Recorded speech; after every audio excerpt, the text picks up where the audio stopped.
Hi guys, I hope you guys are doing great. Welcome to week number 5 of operating system course. In this week we are going to talk about process synchronization. This is chapter number 5 of your book, and we are going to do an exercise as well, as always. Now before this week we have discussed very important topics which we are going to use in today's topic. So we have talked about processes, we have talked about threads, and I assume that you guys already know what processes are, what threads are, and since we have done some exercises on processes and threads as well, so in today's exercise what I'm gonna do is I'm gonna use the same concepts we used in processes and threads and gonna build upon that some of the concepts of today through that exercise. So if you are still not very clear about what threads are, what processes are, I would highly recommend that you go back, pause this video first, go back, see what processes are and threads are, and then come back to this topic of process synchronization. So it's very, very important. And one quick thing about assignment. Few students have approached me regarding assignment number 1, asking about different concepts of the assignment. Well, assignment was pretty straightforward. I think that's why some of the students are getting confused, that it's very straightforward. If I was a student, I'll be very happy that this assignment is pretty straightforward, not too much complications. It's very, very similar to what we have done in our exercise. Just few things here and there that you need to figure out, and it's gonna be fine. But you guys need to figure out those things on your own. So you might have to go to internet, you might have to do some research about this, and that's why it's called an assignment, right? That's why it's not called an exercise or a practice exercise. You guys have to do it on your own. So some of you might be getting a negative value when you are dividing two positive numbers. You need to figure out why that is happening. So just make sure you go to internet, try to see why this is happening, and try to fix those problems. And as I mentioned in previous lecture also, even during the assignment explanation as well, that our assignments are 30% of your total marks. So I expect you guys to get maximum marks in these 3 assignments. You already got first assignment, so as soon as you guys submit the assignment, I'll try and mark them as soon as possible and upload your marks so that you guys get an idea of how much marks you get before I assign you the second assignment. So make sure you guys do good research before actually submitting your assignment. And as I said during the explanation of the assignment, please do not send me an email of your assignment. It's not gonna be accepted. You have to submit your assignments on Blackboard. So before submitting your assignment on Blackboard, make sure that you are uploading the right file. Some student approached me that they unfortunately submitted the wrong file. They wanted to submit some other file and they had to make some more modifications to that. Unfortunately, in this assignment number 1, it's not going to change now. So if you have this situation, drop me an email and we'll try and fix that. In the coming assignments, I will see if I can give you a couple of chances, maybe to upload 1 or 2 version of your assignments. But we'll talk about that maybe in coming assignment number 2. But for this assignment, if you have a problem uploading your assignment, or maybe you have uploaded a wrong version of your assignment, just approach me and we'll talk about that. So in today's lecture, we are going to talk about process synchronization, and this is one of the most important topics in operating system course, if I'm not wrong. And I cannot actually emphasize more on this lecture but by saying that at least one of the questions in your final exam will be coming from today's lecture. So there are very, very important concepts in today's lectures that you need to understand. It's very important that you understand all of those concepts. So I'm gonna implement for you one of the concepts in the exercise as well, and I will give you a practice to implement the other concept as well, the major concepts I'm talking about. So inside those 2 major concepts, there are several minor concepts that you need to understand before we actually dive into the exercise and you start understanding those things. So it's very, very important. This lecture is extremely, extremely important, and it's used a lot. If you are going for interviews, for example, in some of the organizations, when you graduate, they might ask you questions from here. You never know. So please make sure you understand these concepts very, very carefully. It's gonna build a very strong foundation for you for coming lectures as well. So if you have any questions, as always, please do not hesitate to get back to me and we can discuss. Join me in my office hours as well and we can discuss more about these topics. I'll try to break it down to a level where you can actually understand these concepts very clearly, and then I'm gonna implement that for you as well during the exercises as well, so that you better understand about each and every step we are going to do when we do normally the process synchronization. See, please try to understand it carefully. If I was a student, I will watch this video 2-3 times minimum to better understand the concept. If you have understood the concept for the first time, maybe you are missing something. I would highly recommend at least 2-time watch of this video. Pause it, go back, watch it again. If possible, do it with me as well. I'm gonna make sure that I'll draw some things for you as well. Dry run and debug the code, because in today's lecture we are going to have a lot of code. I'm not gonna scare you guys by saying that there is going to be code, but obviously these concepts are more easy to understand when you debug the code. Because if I'm gonna go theoretical, just explaining you theory and no code, even during the presentation, during the theoretical part, and after in the second session when we are going to do exercise, if we don't do that, you are not going to understand these concepts. And it's very, very important you understand these concepts through code. Even if you don't know code very well, I have made sure that I have prepared those slides by minimal code, by using very, very small amount of code, only the required code, so that if people are not comfortable with coding, they will actually understand the concept behind it. But this course, as you know, it's a 300 level course. It is assumed that you guys already know a good level of programming. So I'm assuming that as well, but at the same time I know that not everybody is very strong in programming, so I'm gonna try and make it as simple as possible. And even if then you don't understand it, please get back to me and I'll try and make sure that you better understand these concepts when we meet during my office hours or maybe other virtual meeting as well. So let's get started. Today's lecture is called Process Synchronization, how different processes are synchronized.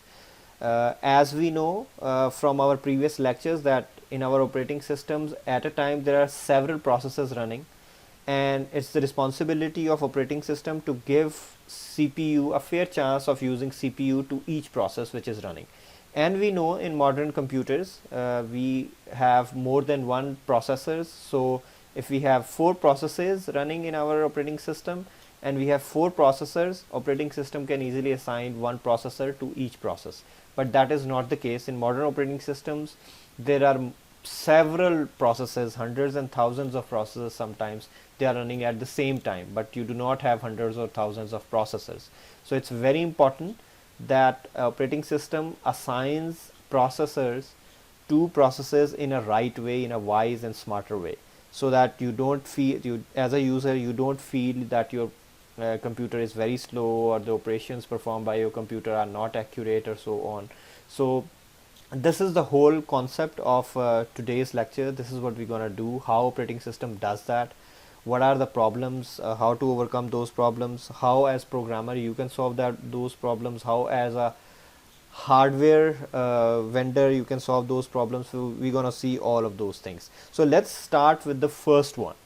There are several problems that can occur and these problems are actually generalized. So the first problem is producer consumer problem. I'm gonna give you an example of real world before we actually dive into the producer consumer problem of operating system. So we have a producer somewhere, for example a vendor produces some shirts, for example, and there is a consumer or a client or a customer that purchases those shirts for his or her use.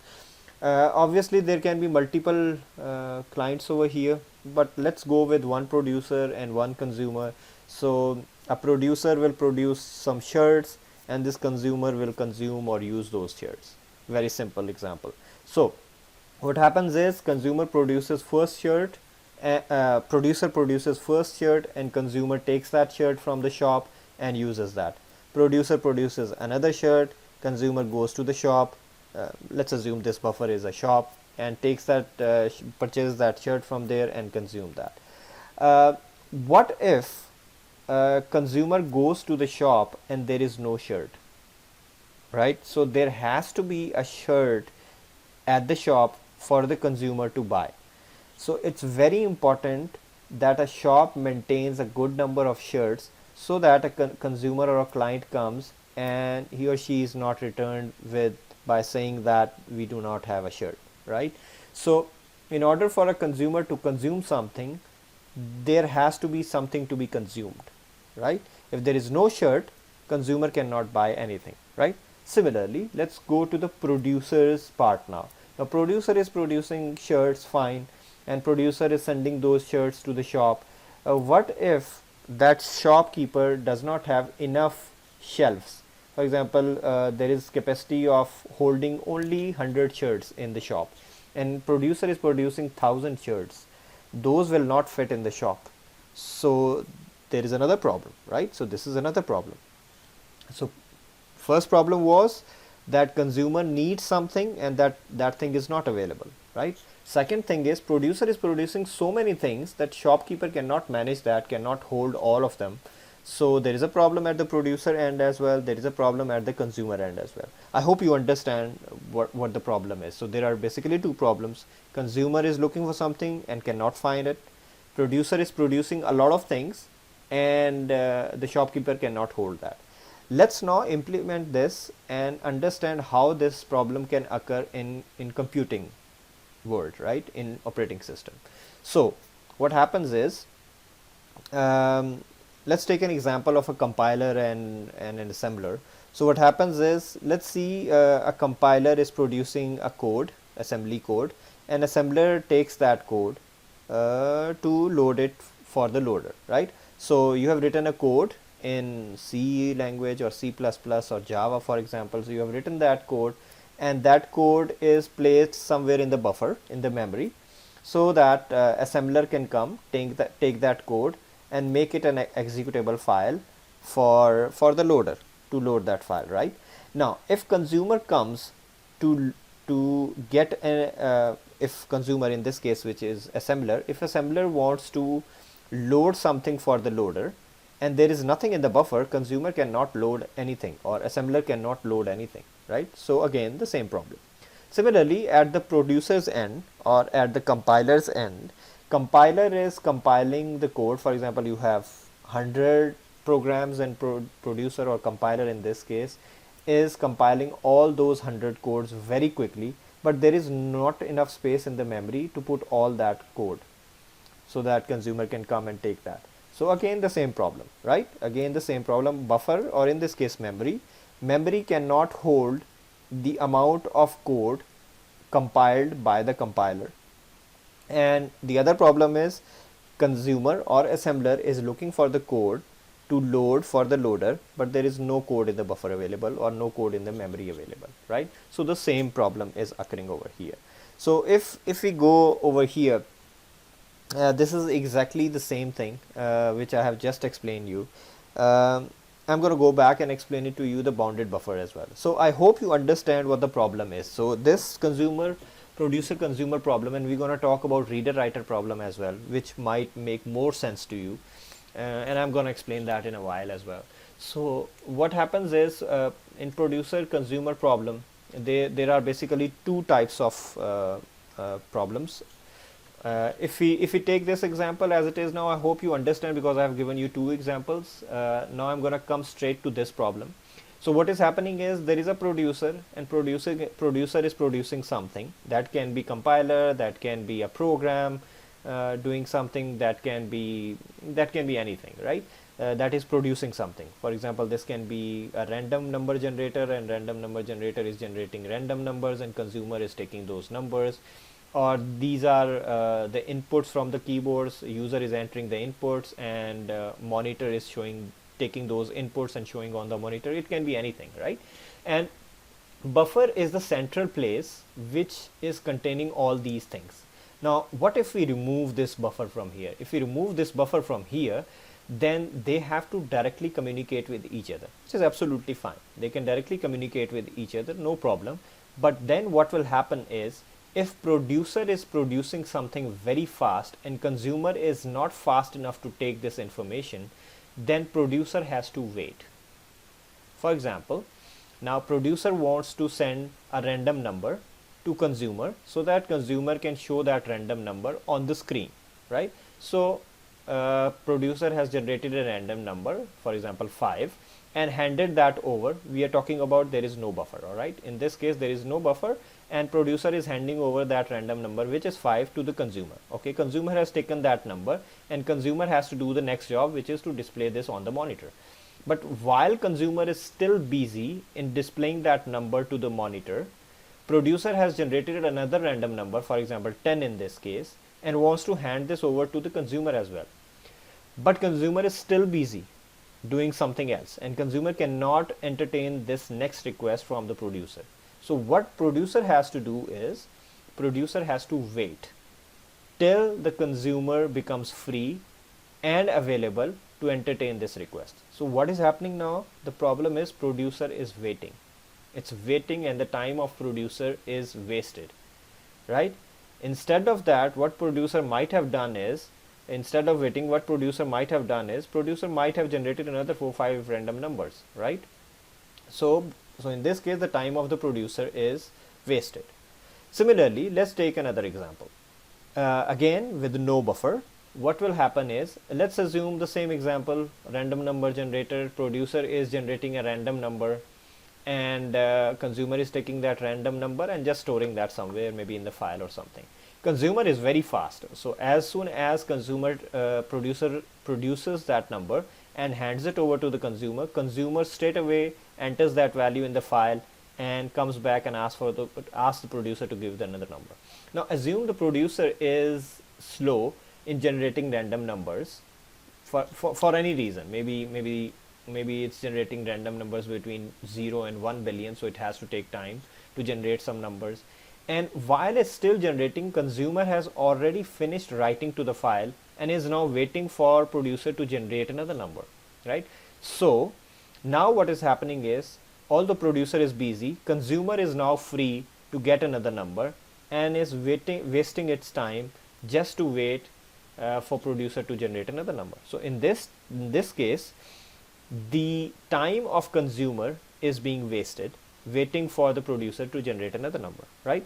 So this problem can be easily solved by providing a buffer, over here. So let's go back to the first case. What happens is, producer produces something very fast and waits for the consumer. But in this case, what will happen is, when we have a buffer, now we have a buffer, so producer will put that in the buffer and go back and generate another number, put another number in the buffer. Even if consumer is slow, is just fine, because producer is not waiting for consumer. Producer is just putting everything in the buffer, and consumer can, whenever consumer is available, takes that number from the buffer and generates or displays that number on the screen. So this problem is solved using buffer.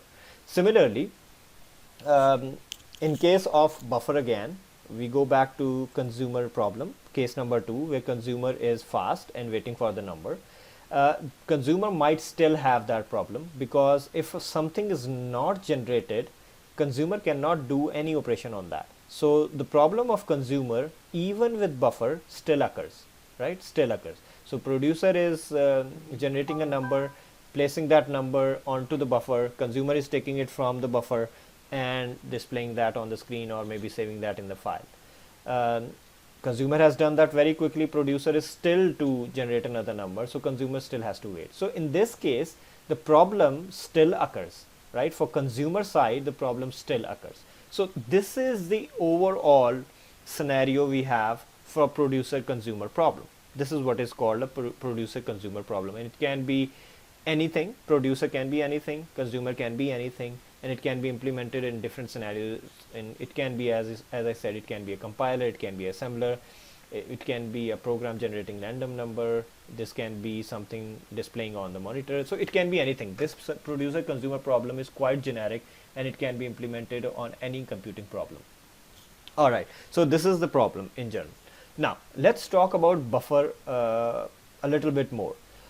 So we said that there is going to be a buffer, so it will help producer in going back to its work and putting everything in the buffer, no problem. Now there are two types of buffer. One is called an unbounded buffer, and the other one is called a bounded buffer. Unbounded buffer means this buffer is unlimited space. It has an unlimited space, so producer can produce unlimited numbers inside and place unlimited numbers inside. That is called unbounded buffer, which has no limit on the space, how many elements can be stored in buffer. It's called an unbounded buffer, but that is not practical, right? So the other type of buffer is called a bounded buffer, where buffer has a fixed size. For example, it can, I'm just giving an example, for example, it can store only 4 variables, all right, only 4 things, 4 items inside, and no more than that. So a buffer that has fixed size is normally called a bounded buffer, right? So this is what I have mentioned over here, all right, and this is what I have explained. Now that's why you might have seen that I have explained a lot, but there are only 5-6 lines over here. That's why some students approached me asking, are slides enough to get good marks in exam? Again, I said that it totally depends how you understand the concept. I would never say that these slides are good for preparing your exam, because what I am saying is quite a lot, and what are mentioned in the slide is not enough. So for that purpose, you have a textbook, so you can always go back and refer to the textbook. So all these are basically abstracts. These are just points taken from the book, right? And the explanation is what I'm talking, right? So everything what I'm explaining can be a part of your exam. So you should understand the concept. If these slides are making you understand the concept properly, and you think you can tackle any problem, and if you talk about exam, if you can tackle any question I gave you in exam, you can stick to your slides. I don't mind. But if I was a student, I would never do that, because these are very small sub part of your book's knowledge or whatever I am telling you. So I would just not stick to those. I will go to book, I will go to internet to read more. I will go to my instructor to ask if something is confusing me. All right. So this is the problem. It's called a producer-consumer problem, and let me explain this with the code as well. So I have given you a general idea. Now I want to explain it to you through a code as well, because it's all about code. Computers are all about code. So computer is running on code, operating system is running on code, and if you want to improve operating system, we need to write code, we need to understand code, right? So I have made sure that this is a very small snippet of a code, and I'm trying to explain it to you now how it works, right? So I'm gonna make sure that you understand it properly, these snippets, very small snippets. If you understand this, then the whole concept I have explained you over here, you should be able to understand that, right? So this is I have given you a couple of scenarios over here to give you a general overview of the problem. Now this is another scenario, right, to make you understand how producer consumer problem can occur in code as well, right? And this is exactly where it's going to occur most of the time. All right, so let's understand this code. It's written in C language, and I'm going to tell you how to basically implement that in how to implement producer consumer problem, and how a problem can occur in the problem, because producer consumer problem, as I said, can be implemented everywhere in different situations, right? And operating system is using this a lot to make sure the performance of the system is good. So operating system uses producer consumer problem a lot in process synchronization, in memory management. It uses it every I won't say everywhere, it will use it a lot to solve many optimization and synchronization problems. So let's see how we can implement that simply, and what can still be the problem that should be solved right? So let's go and implement let's create a simple producer, right? So we say that producer is going to produce something and gonna place it in buffer, right? And consumer is going to take it from buffer. So I'm not gonna take the first case where they are communicating together. It's not practical at all. It will never happen. Normally you have in computing, you will have a buffer in between and things will be stored in buffer and consumer will take that thing from the buffer. All right. So let's work on producer. So what happens over here is there are some global variables. I hope you guys know global variables. So global variables in this case means producer can access these variables as well. Consumer can access these variables as well. So we have a variable called in. In is something, in is a variable that will help us know that producer has placed something in the buffer. All right. And out is a variable which will tell us when the consumer has taken something out of the buffer. So these are the two variables. Forget about this for now. So I'm going to dry run it over here. So we have 1, 2, 3 and 4 spaces over here. So let's assume that buffer has it's a bounded buffer, of course, because it's a fixed size. It has we can place only 4 elements. So producer can maximum place 4 elements over here, starting from 0, 1, 2 and 3. So there are 0 to 3 places, total of 4. So buffer size is 4. We assume that buffer size is 4, which is buffer underscore size. We say it's 4.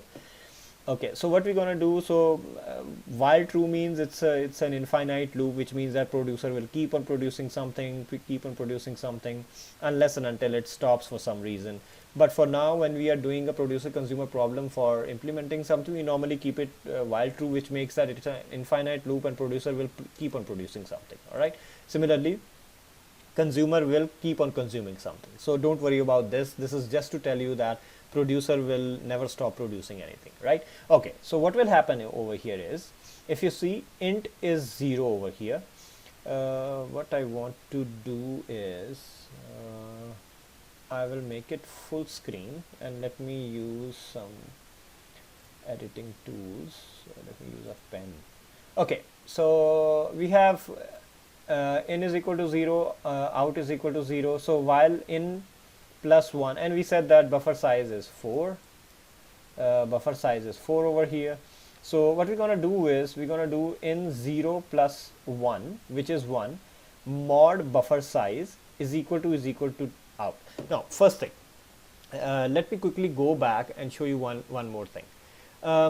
So I said that in is something which is gonna happen when producer is going to put something in the buffer, and out is something which will happen when consumer will take something out, right? If in is equal to out, if in and out are both equal, then it means that buffer is empty, right? Let's assume in is equal to 0, out is equal to 0, both are equal to each other. In that case, it means buffer is empty. There is nothing in buffer, right? So you have to understand that, right? So let's go back and let's see, since we had in 0 out 0, it means that right now buffer is 0. There is nothing in the buffer and the buffer size is 4. So 0 plus 1 is 1, 1 mod 4. So we normally do it like this. So there is 1, there is 4. 1 mod 4 will be 1. So the result of this will be 1. 1 is equal to out. Out is 0. So they are not equal. They are not equal, right? So they are not equal, which means that this while loop will not work. All right. This while loop will not work, right? Because this condition is not true. So what will happen is it will go here.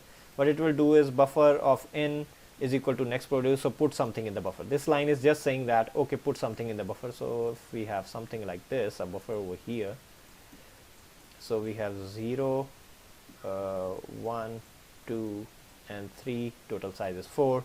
So it means that this condition ran. So we're going to put something over here. I'm going to say, maybe let me put D1 here, data 1. All right. So we put some data over here. This is done. So in will do something. In is equal to, we have to just increment in, because we have already placed something inside the buffer now, and we have to increment this. So what we'll do is in was still 0, 0 plus 1 mod buffer size. So this will produce for me 1, as I said over here. So in will now be 1 for me. So what is in now? In is now 1 for me. That is good. So it will go up again because producer will keep on producing something, and then consumer will keep on accepting something from the buffer. All right. So this is how it normally works.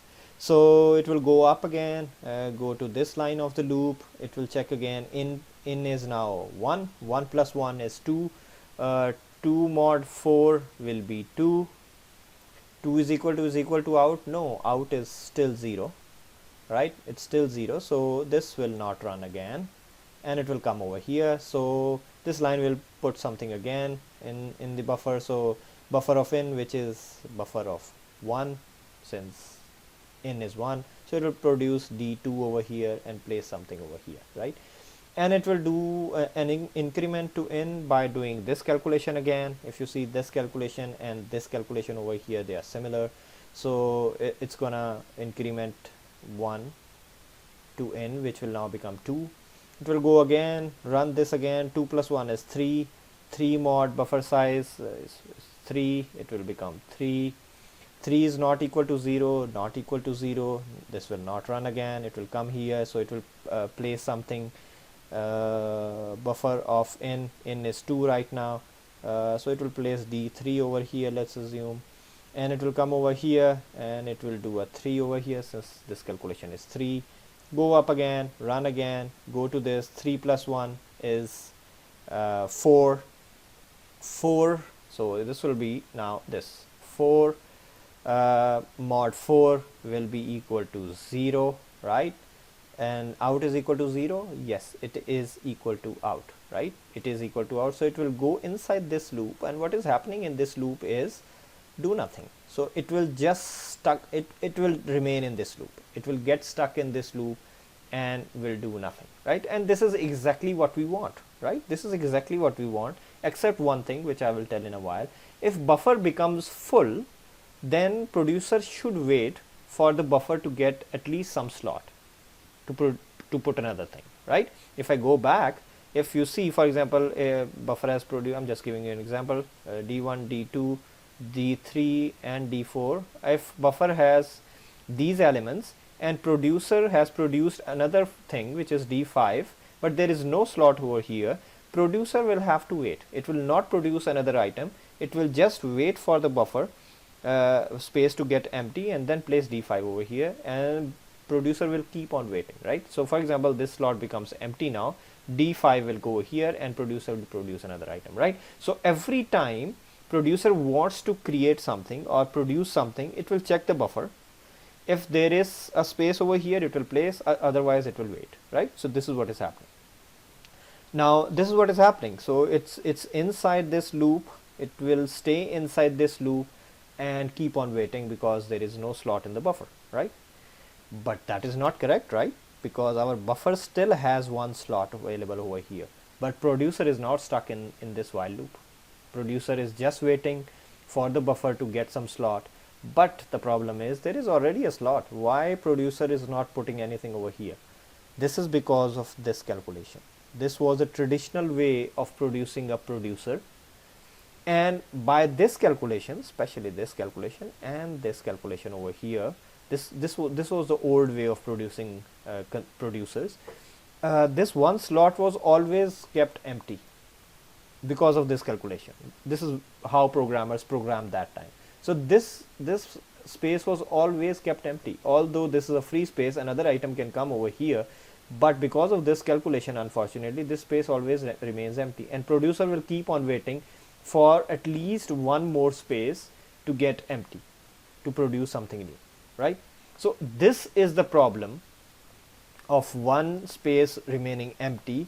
This is the problem of this producer consumer problem. The way of implementing producer consumer problem this way produces this problem for us, that one slot in the memory, it always remains available, but that slot is not being used by the producers, which is waste of resources. It's not a good idea to have implementation something like this. And obviously I'm not gonna run consumer right now because it's just taking some elements from here and so on, and I'm sure you guys can understand this code because I have run the producer for you. Consumer is just going to consume something which it's going to keep on checking. If this is saying in is equal to out, which means that there is nothing in the buffer. I already told you if in is equal to out, if you remember, this is what I told you. If there is nothing in the consumer, then consumer will just wait, do nothing, just stay in the while loop, keep on doing a while loop and keep on waiting for something, keep on waiting unless and until buffer has something, right? So it will be opposite to the producer. And if it has something, which is in this case, it will just consume that item, take the first item. Since buffer of out is buffer of 0, it will take the first element from here, save that in next consumed, and next consume might be used somewhere, we don't know. But this is how a traditional producer consumer problem was written, and this is what was the problem in producer consumer problem when implemented this way. I hope you guys understand what the problem is. So we need to fix this problem. This problem needs to fix by somehow, so that we don't waste our resources. And this is a buffer which is in memory, and we are wasting a memory space, which can be very, very critical, right? Because memory, RAM, is extremely important. It's extremely important in modern computers, right? So how to solve that problem? Now this is what happens. So processes, we know they can execute concurrently. If you remember in processes lecture, we said that different processes can run at the same time. Yeah, because we have more than one processors and they can run at the same time, right? That's why it's very important that if consumer is running on a separate CPU, separate processor, and producer is running on a separate processor, then it's very important that consumer has something to consume. If there is nothing to consume, then consumer will keep on waiting in this while loop. So that's why this producer consumer problem becomes very, very important when processes are running concurrently, right? And especially this problem is occurring when processes have to share things with each other. And you know, when processes share with each other, these are called cooperating processes, right? So cooperating processes, they can share stuff with each other. I hope you remember when we did inter-process communication. So these are the processes. So basically consumer is a process, producer is a process, and they want to share something with each other. What they want to share with each other? Some data in the buffer, right? And they want to share, they can share this with shared memory, they can share this with message passing, right? That's a separate thing now. But it's the same thing. Cooperating processes, they want to share something with each other and they are running at the same time. So problems like this, they should not occur, because we are just wasting our memory, right?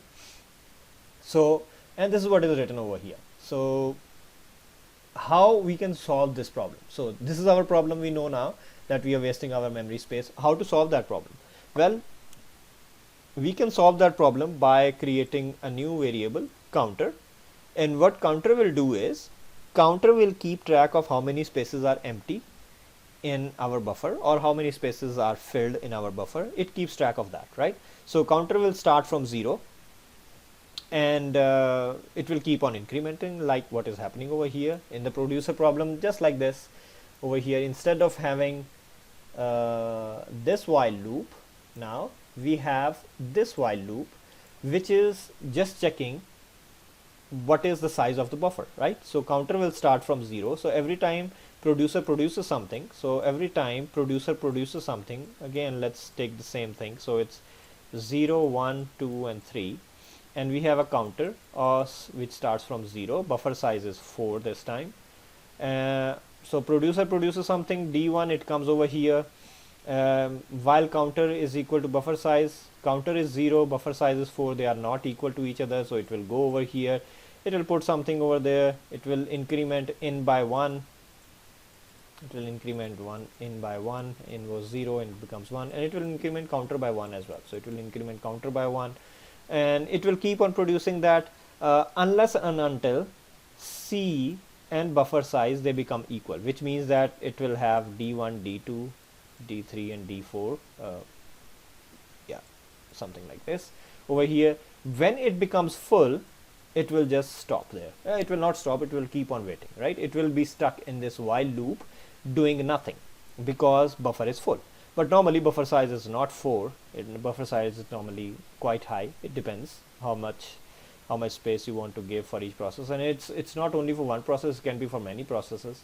So it totally, I'm just giving you example with a very small buffer size, but normally the buffer sizes are not 1, 2, 3, 4. They are quite high, because it depends again upon the application as well. It depends upon which system you are using as well. So buffer size cannot be greater than the memory size, of course. So a lot of things need to come into consideration when we are giving a buffer size. But coming back to the same problem now, at least we have solved that problem of keeping one space empty by using a counter and incrementing that counter every time we insert something. Now as soon as we have our buffer size full over here, buffer is full over here, it will, producer will go and go to in this while loop, infinite while loop or something like that. It will just stay inside unless and until something is removed by the consumer from here. Now as soon as this is removed, if you go over here to see consumer, you will see it's a counter minus minus, which means that as soon as something is removed from the buffer, counter will become minus minus. So if our counter was full over here, which was maybe 4, or depending upon what was the index, for example it was 4, let's say this was 4, it will decrement it by 1, it will do it 3, we will have one item removed from over here. And since that item is now removed, this process, since it's running concurrently on a different processor and consumer is running concurrently on a different processor, they are running at the same time. As soon as the value of counter is decremented, this while loop becomes false now, right? Because what this process was doing, it will keep on checking again and again, keep on checking this condition and going back in the for loop, in the while loop, right? So as soon as this condition becomes false, it will come out of that loop and get to business, right? So when that will happen only when consumer will do minus minus, counter minus minus, which means that consumer has taken one element from here. Now it depends, it's taking the 0th element or 3rd element, it totally depends, right? But in our implementation, it's taking the first element out over here, so it's taking this element out from here, and it knows, our producer now knows that there is an empty slot available. I can go and pick that slot up for putting my other value over there. So this is how we have solved a problem of having an empty space over here, which is now filled, and our whole buffer is now used without wasting of any resources by using a counter variable over here. So you can see that this implementation is not very difficult. It's just a different way of implementing something and achieving better results. So this is what it's all about. Some of the problems, they can be solved at a software level by doing something in a different way, and this is what we did. We solved a difficult problem by using a different approach, just writing the code in a different way, just using another variable, right? So sometimes problems can be solved without investing in hardware. So problems can be solved at a software level, but some problems cannot be solved at a software level, so we need to use hardware in that case. For example, you want to improve the space in your computer with software. Yes, you can do that by using different software, but to a certain extent. After that, you need to increase your speed by adding some hardware. So we know that. All right. So this is how we solve the producer consumer problem. Now let's talk about another condition. Okay, we solved this problem, but another problem can occur now. So let's talk about what that problem is. Now before working on that problem, let's see how this was actually implemented, counter, right? So what we were doing is, when we were doing a counter plus plus, we were actually using a register, right? We were using a register. Registers, we know it's just a memory space. It's a different memory space which is normally used by CPUs. So it comes, sometimes it depends upon the architecture of your system. Some CPUs do have their own registers. Some motherboards, they contain their registers and give direct access to CPUs. So it depends. In either way, the register is the fastest memory available for a CPU, right? If you remember, in the first lecture we talked about the hierarchy of memory, so registers, cache, RAM, and so on, right? So what is happening over here is, so what we want to do is, we want to do an increment to counter. How that increment is actually happening? So what is happening is, the original value of counter is placed in a register, then that value in the register is incremented by 1, right? Okay, so the original value, which was, let's assume counter was initially 0. If I want to increment this value to 1, what will happen is, I will place the original value of counter in a register, let's call it register 1 or R1, right? So we have placed this value in R1. Then I will increment this value of R1 by 1 by doing this, and then I will place this value of R1 into C. I will place this value of R1 into C. Now since this thing was in memory, in RAM, right? So incrementing in RAM might take some time. What we did is we used registers to do this increment very quickly, right? So we did this, and this is how normally increment is happen in computers. They are normally using registers unless and until specified.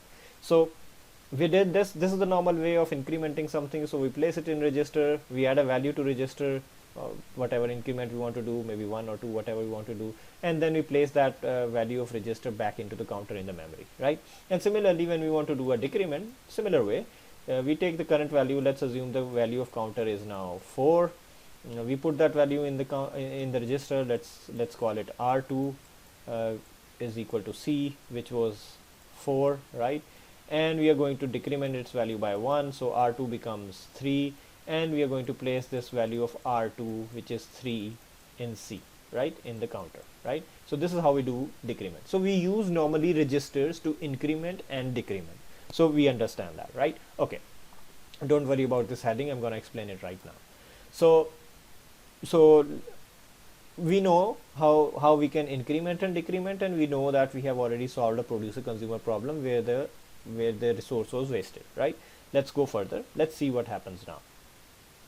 Okay, so let's assume our counter's original value was 5, which is fine. So our consumer producer comes, it executes register 1. So these are the instructions. So this is instruction number 1, this is instruction number 2, and this is instruction number 3.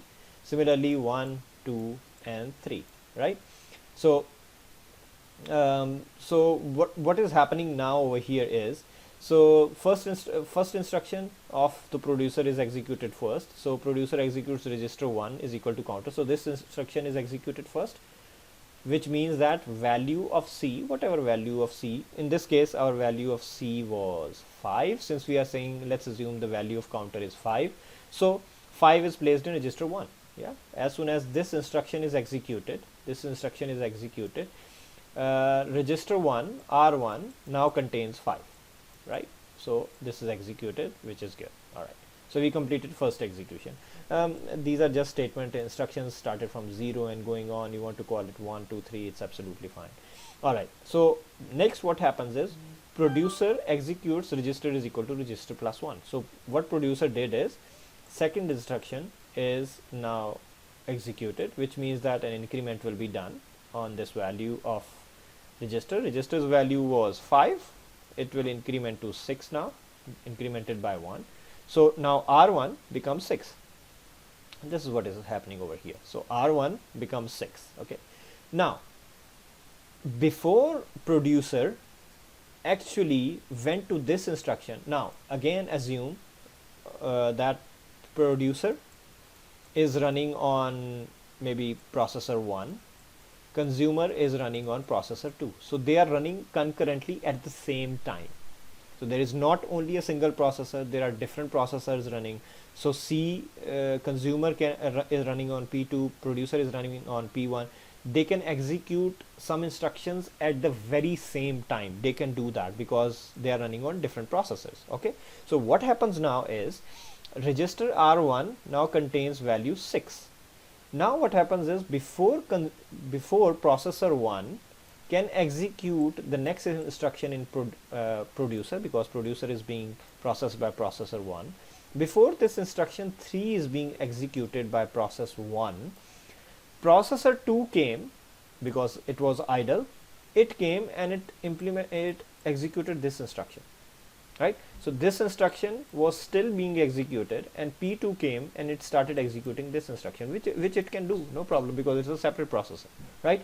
So what happened is consumer executed register is equal to counter. So what processor 2 did, it just places the value of counter in register 2. So R2 now has value 6, right? Because counter's value was 6, right?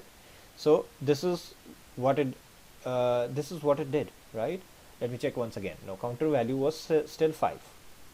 Counter's value was still 5. So because the counter value was not incremented, right? So just want to tell you again. Okay, let's do it again.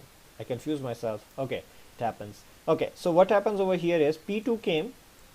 I just want to keep a value of counter over here as well, just so that I don't forget. Okay, so counter's value is 5.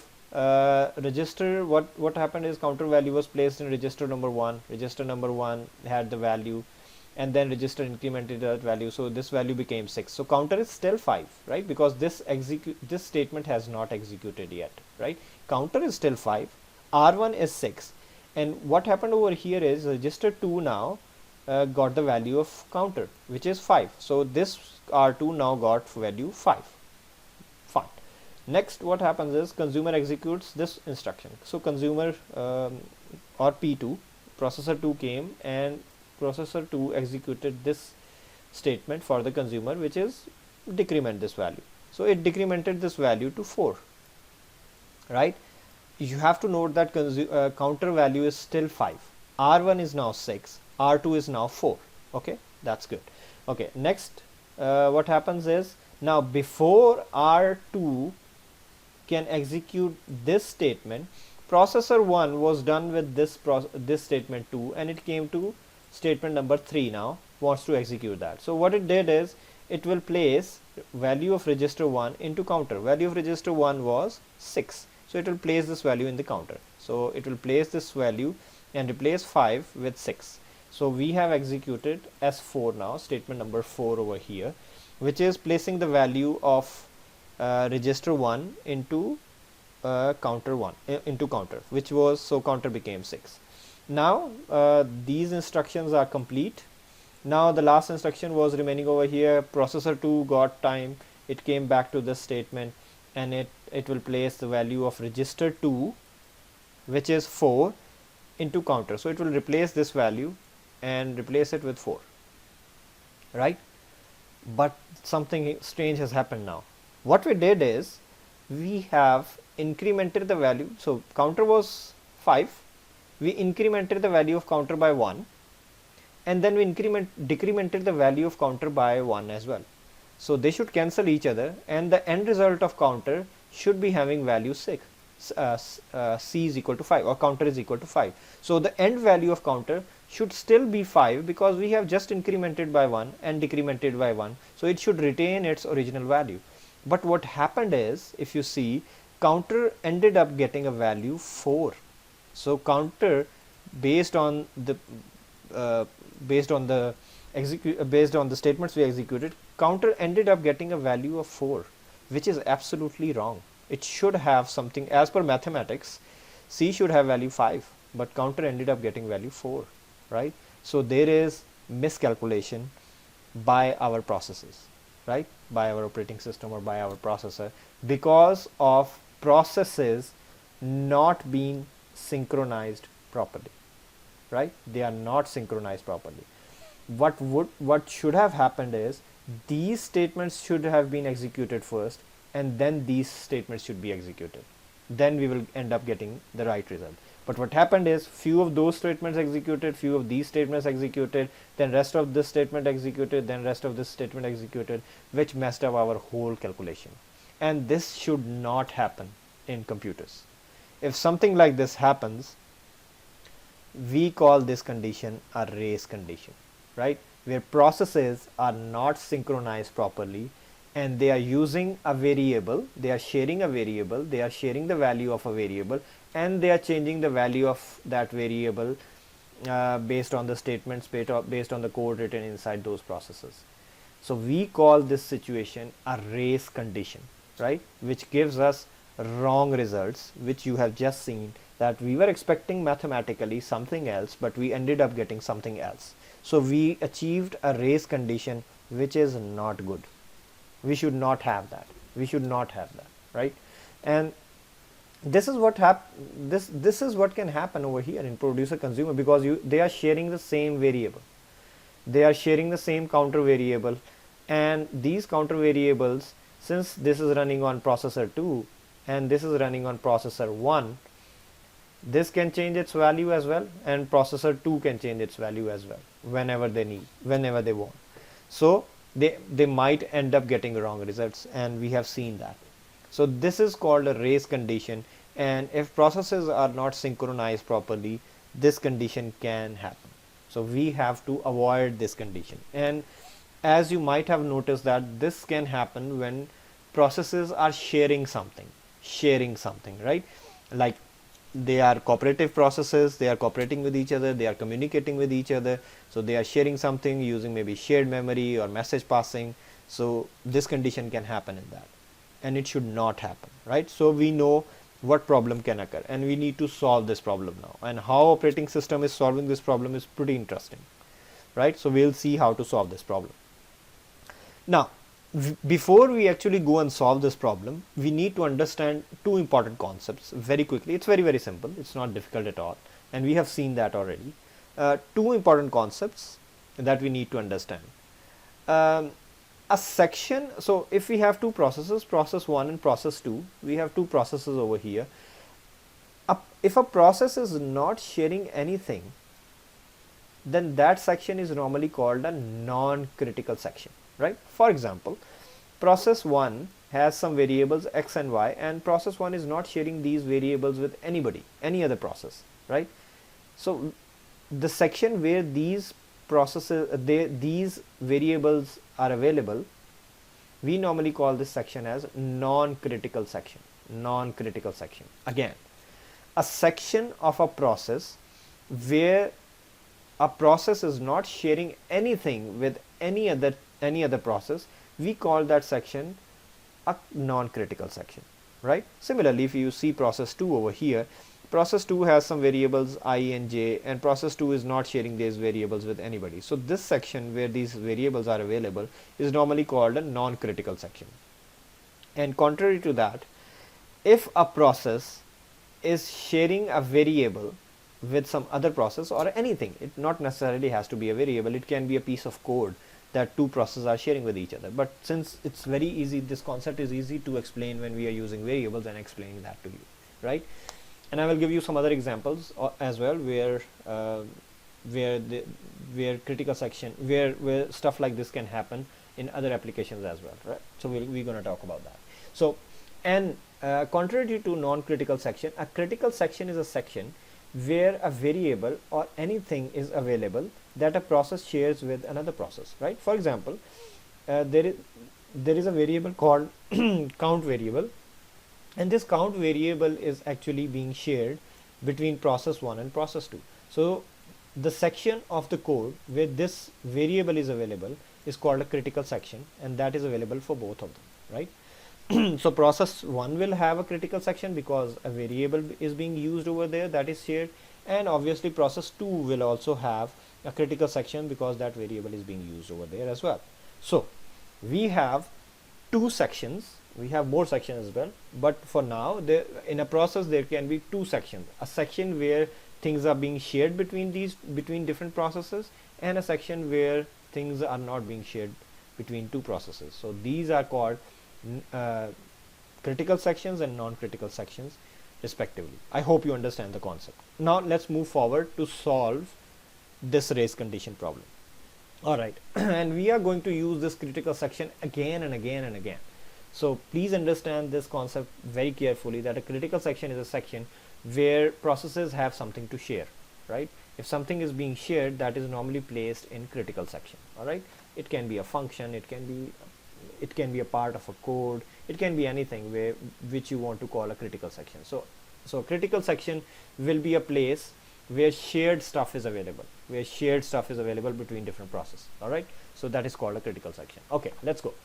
So we have talked about this, so let's consider a system where there are n processes, and process 0, process 1 up to process n minus 1, and processes will have critical sections, so which means that these processes are sharing something with each other, and though that thing, it can be a variable, it can be a piece of code, that is available in a section called a critical section. This is what I have explained it to you, right? Now besides having critical section, a process will have some other sections as well. It will have an entry section, it will have a critical section, and it will have an exit section, right? So these are the sections which we are going to concentrate on. right? I have already told you that there are two broader categories of section, which is non-critical section and a critical section. Critical section is the one where things are being shared between different processes, and non-critical is the one where things are not being shared, right? Now we have some other part of the processor as well. So let's assume there is a process 1 P1 or P0. Now this process P0 will have some section. It will have an entry section, it will have a critical section, and it will have an exit section as well. And we're going to talk about what these sections are and why they are important. We already know what a critical section is. We're going to talk about entry section in a while and an exit section in a while as well. So normally a structure of a process with respect to processes is like this. So it will have an entry section, it will have a critical section, it will have an exit section. So this is how a structure of a process will look like. Now, okay, so what we want to do is we want to avoid this condition where a variable or a shared memory space or whatever can be accessed by different processes, and it can be changed, which can result in miscalculation, right? So we want to avoid this race condition. Okay, so this race condition can be solved, can be resolved by having three major tasks. Okay, and this is very, very important. As I said that I am planning to bring at least one question in your final exam from today's lecture, and I hope if you are clear up till now, then it's a good chance that you are going to overcome the coming concepts as well. There will be no difficulty in understanding those concepts. If you are still confused about what we have discussed previous in last half an hour or so, please pause this video and go back and get through that again and then move further, because this is a solution. Before we actually move to the solution, you need to understand what the problem is, and I've already clearly explained the problem, and I've already explained some other stuff. What is a critical section, what is a non-critical section, what is an entry section, what is like this section we are going to talk about in coming slides. Okay, so we want to avoid a race condition, and in order to avoid a race condition, now there are some algorithms which are already provided. There are some solutions already available for race conditions, and you can come up with your own solution as well. No problem, you can write your own code to avoid race conditions, but in order for your solution to work, you should have at least three of these things working in your algorithm. So you, for example, you want to develop a new algorithm that you think will solve a race condition. Already we have some available algorithms which I'm going to discuss in a while that people have developed, and they are in use by operating system these days. But if you think you can develop another one and you are free to use or develop another one, then your algorithm should have at least these three things. Well, normally people come up with four things, but these are three major things, right? Now, first thing is mutual exclusion. It's extremely important, and this is the question which normally occurs in interviews as well. It comes in interviews as well, so understand mutual exclusion very carefully. So first condition for your algorithm to avoid a race condition is to have mutual exclusion, which means that let me draw it over here. So let's say that this is a critical section. I'm going to call it CS from now on. This is a critical section, and it has a variable counter, just like what we had in our previous example. And there are two processes, let's call it P1 and P2. They want to access that variable, all right, counter variable. So since this counter variable is being shared, it has to be in the critical section of P1, it has to be in critical section of P2 as well. So it looks something like this. So P1 wants to access C counter variable, P2 wants to access counter variable as well. And since it's the same variable for P1 and P2, it has to be in the critical section of P1, it has to be in critical section of P2 as well, right? So what mutual exclusion is? It means that if P1 has entered this critical section, if P1 has entered this critical section, which is P1 will come here now, has entered critical section, P2 cannot enter at the same time. Again, mutual exclusion is a concept in which if one process has entered a critical section, the other sharing process cannot enter that critical section, right? And you can imagine that this will solve, at least partially solve the problem, right? It will solve the problem. If counter variable value was 1, for example, and P1 was incrementing this value, which will make this value to 2, right? Then after P1 is done and exit this value, only then P2 can come over here. So P2 will always get the updated value of counter variable, right? So it will solve the problem, right?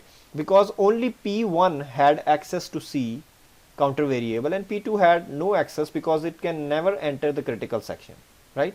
It can never enter the critical section. So when P1 exits this critical section, only then P2 can come and enter this section, and as soon as P2 enters this section, it will see the updated value of counter, which solves the problem, right? Which solves the problem. This concept of one process entering a critical section at one time is called mutual exclusion. Mutual exclusion. So if you are creating an algorithm that is going to solve the problem of race condition, it should make sure, your algorithm should make sure that the processes are mutually exclusive. They are mutually exclusive, and I am going to show you an algorithm in a while, which is the built-in algorithm, which a lot of operating systems are using, and we'll see how that is created, right? So this is called a mutual exclusion. So your algorithm should have at least mutual exclusion. It should have another thing as well, which is normally called a process, right? So what I want to do is I want to erase this very quickly so that I can draw something else over here. Okay, so I'm going to talk about now progress. All right, so let's talk about progress, what a progress is. So in order to talk about progress, so what progress means is, again, let's have a critical section which has a counter variable. P1 wants to access it, P2 wants to access it. That's good, they want to access it, right?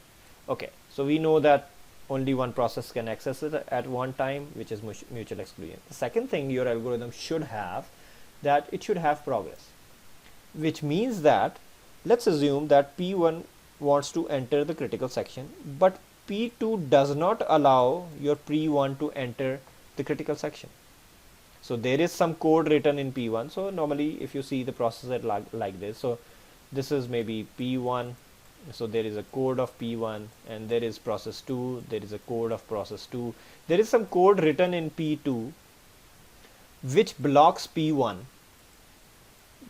from entering the critical section, right? So there is some conflicting code written over there. I don't know what that code can be, but there is a code written in P2 that can block P1 from entering the critical section, right? So this means that there is no progress happening. P2 is not entering the critical section, it's not allowing P1 to enter the critical section as well. So they are both blocked. There is no progress at all. This should not happen. This should never happen. And this is called a progress, which means that progress is not happening. Progress is not happening at all. P2 is not entering the critical section, and it's not allowing P1 to enter the critical section as well, right? So this should never happen. This should never happen. So this is the second condition that should never happen whenever you are trying to avoid the race condition, right? So this is the second thing. I think this is clear. This was not very difficult at all. Then there is a third condition, which is bounded weight. Let's assume again there is a critical section, and both P1 and P2, they want to enter this critical section. Fine. Now what happens is P1 has entered the critical section. It has done some processing, or maybe it was incrementing C. It has done that once, then it came out, and process 2 is still to enter critical section, right? While P2 was doing something else, P2 took another chance, went to critical section again, did some calculations, came out. Third time it went inside, did some calculations, came out. So P1 is entering the critical section again and again, but P2 is not entering the critical section at all, right? It's not entering the critical section at all. This should not happen. This should not happen. If this is happening, for example, this has entered, P1 has entered five times and P2 has entered one time, for example, it's absolutely fine. So if P2 is also entering the critical section and P1 is also entering the critical section, there is no problem. It doesn't matter how many times P1 entered how many times P2 entered. But if this reaches infinity, which means that only P1 is always entering the critical section, P2 is not entering the critical section because of some reason, this should not happen. This bounded wait should not happen. So when can this happen? For example, so P1 enters the critical section, at the same time P2 also wanted to enter the critical section, but P1 was there, so P2 had to wait, so it went to do something else. Then while P2 was doing something, P1 came out, and P2 was still busy doing something else. P1 saw there was nobody in the critical section, it went into critical section again. When P1 is in critical section, P2 came again to enter the critical section, but P1 was again in the critical section, right? And it was doing something. So P2 went again to do something. P1 came out, and P2 was still doing something. And P1 saw it again that it's still available, it went again, and P2 came again and saw that P1 is doing something. So this condition should never happen. This condition should never happen, that always P1 is being able to enter critical section, and P2, whenever it comes, it will just see that somebody is in the critical section and is still waiting. So a bounded wait should not be there. Sorry, a wait, indefinite wait should not be there, which means that sometimes at least P2 should be able to enter. Alright, so it's very important that your algorithm checks that there should not be a condition when always one of the processes is in the critical section and another one is not there. It's very close to what progress is happening, but a little different, that one process was not allowing any other process to enter as well, and it was not entering itself as well. But in bounded wait, what is happening is process is entering itself in the critical section, but because it was not the mistake of P1 that it's entering all the time, it's just that P2 was not getting a chance. But if it gets chance to enter critical section, sometimes it's just fine. For example, 10 to fun, it's absolutely fine, it's still entering, no problem. But if it reaches infinity, it's entering and data is still 0, then that is not right. This should not happen. This should not happen. All right. So these are three major conditions that should always be true for your algorithm to work in avoiding race conditions. All right, and we'll see how these conditions are true. Sometimes people include another condition, but that is more of secondary condition. If these three condition, I would say, if they are true, you can solve the race condition problem. But fourth condition, some people say that you should not assume that your hardware is or the speed of the hardware or the processors, they matter. For example, you should not make your algorithm that it should always work for 32-bit processors. It should always work for 10 processes, for example. It should be generic enough, and it should not depend on hardware. It should not depend upon the speed of the processors or so on, right? So, but even if this condition is not met, if these conditions are met, your algorithm should just work fine, right? I hope this is clear, because these are very important. When we are going to go into our implementation, you're going to see how we are going to work on this, and it becomes very, very important. Okay, so let's move further.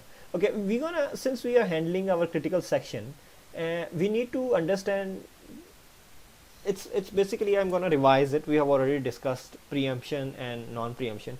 Preemption means when something, so for example, P1 is having a CPU. So P1 has a CPU, so it's doing something, it's working on something. So P2 came, process 2 came, and operating system, because of some reason, maybe high priority, process 2 was a high priority, operating system took CPU from process 1 and gave it to process 2, right? So this taking of CPU from process 1 is called preemptive. So it means that processes can be preemptive. So processes can be preemptive means operating system can take a CPU from one of the processes and can give it to the other processes, no problem. And if something like this is happening, which is happening in modern operating systems, this is called preemption, or these processes are called preemptive processes, right?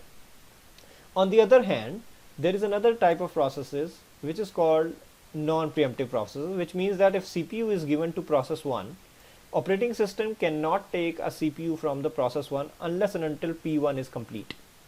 All right.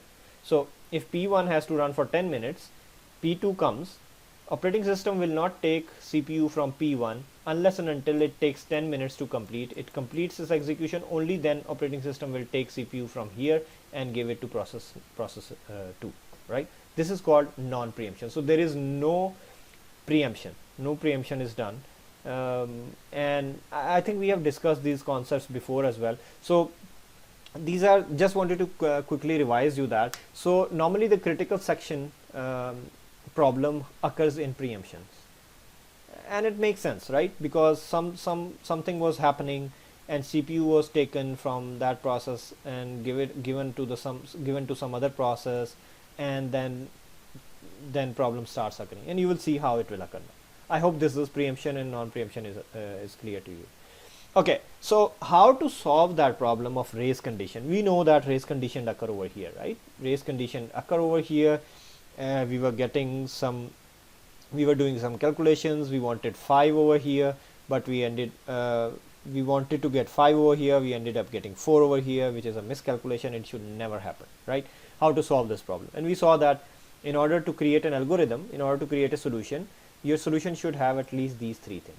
At least these three things to solve a race condition, right?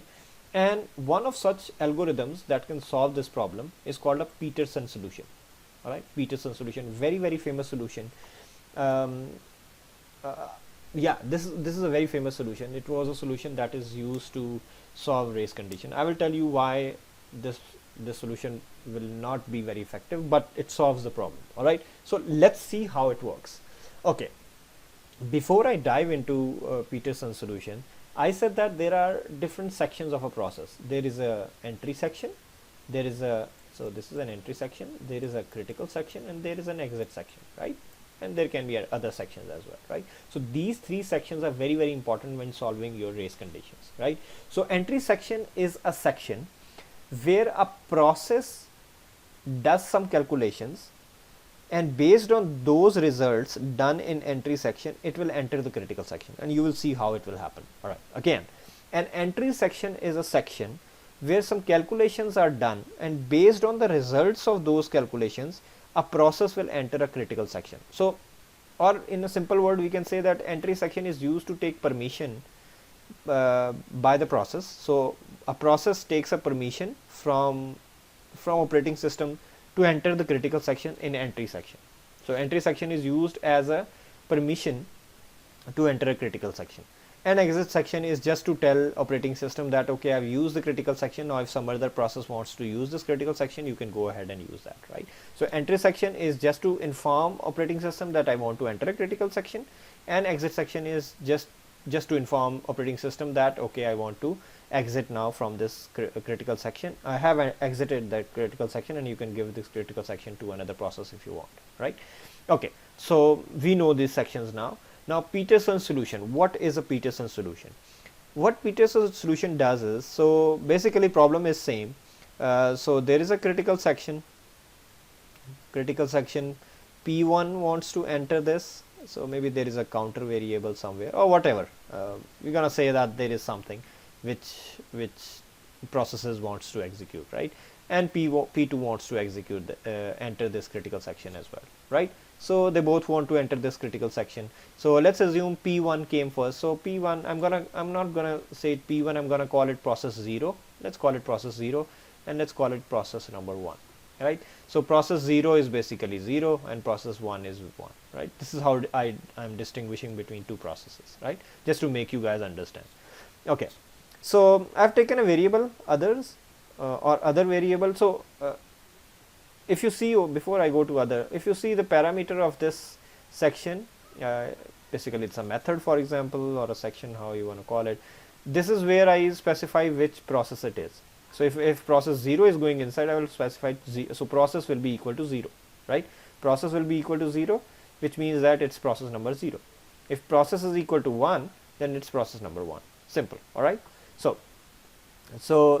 process 0 came over here, and it wants to enter the critical section, right?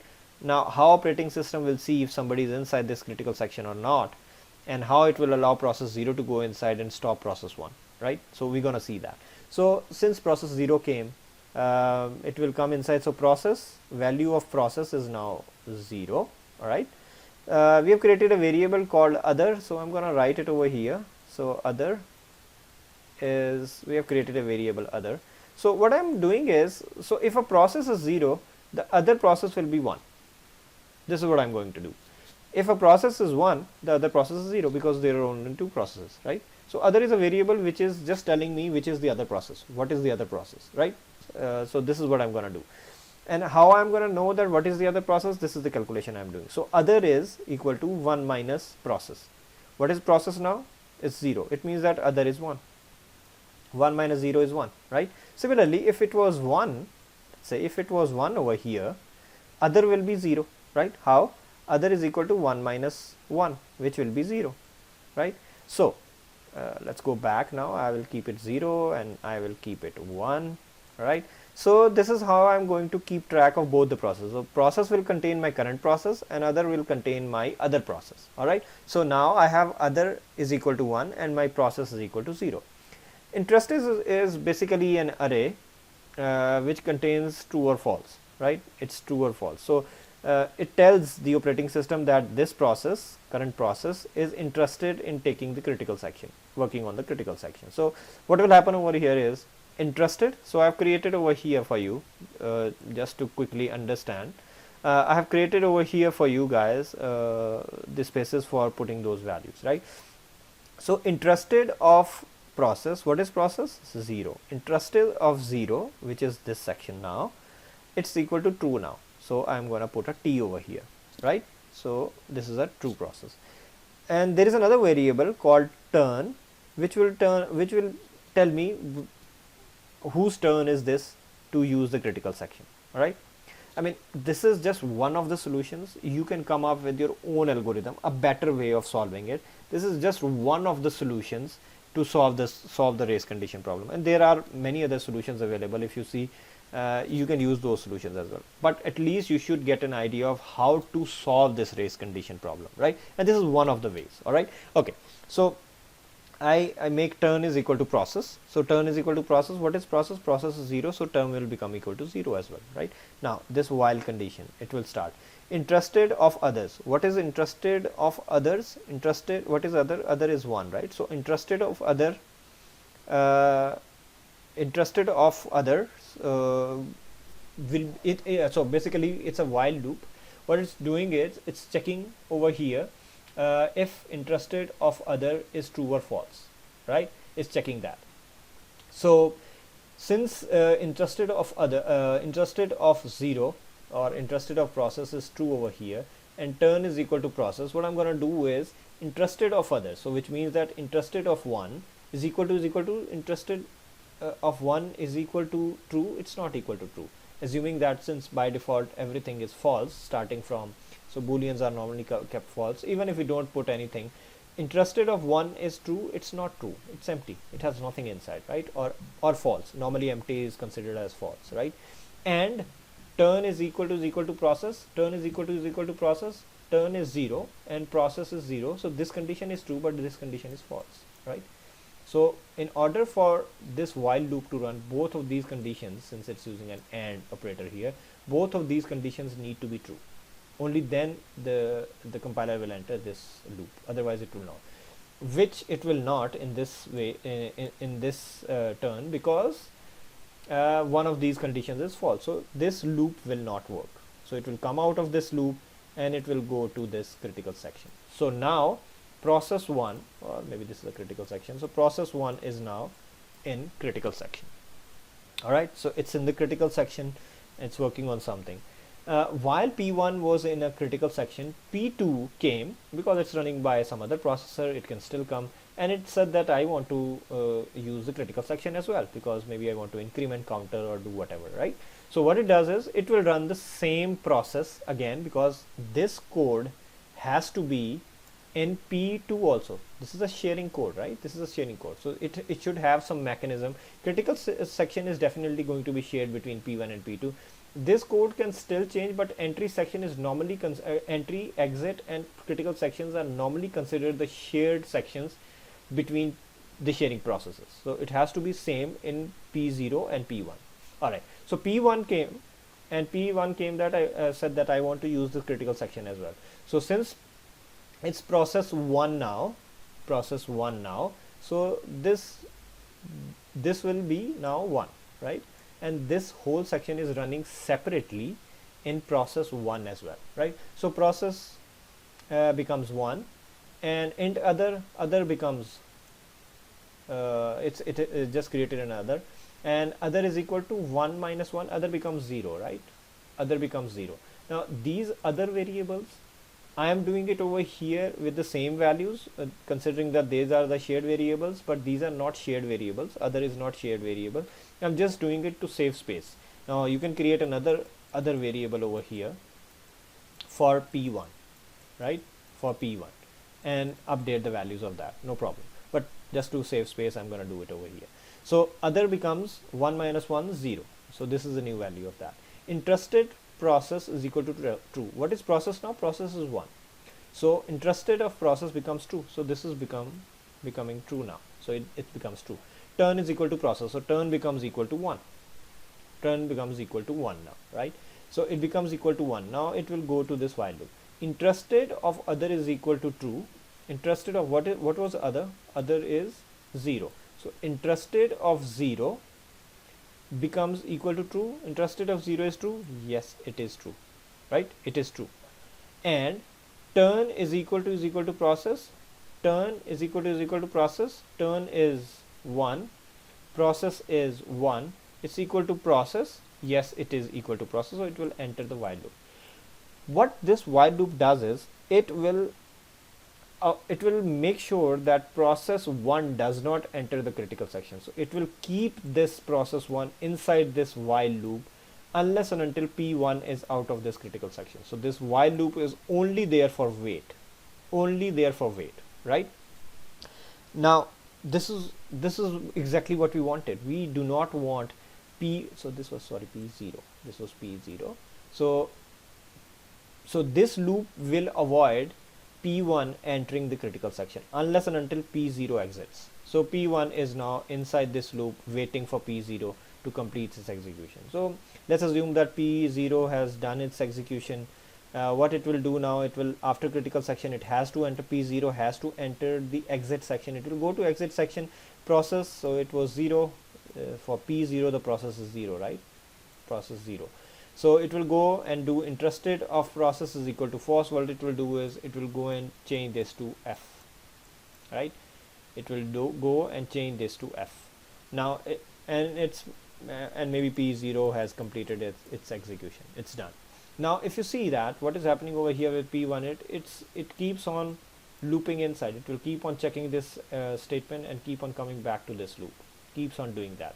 Now what it's checking interested of other is equal to true and turn is equal to 1.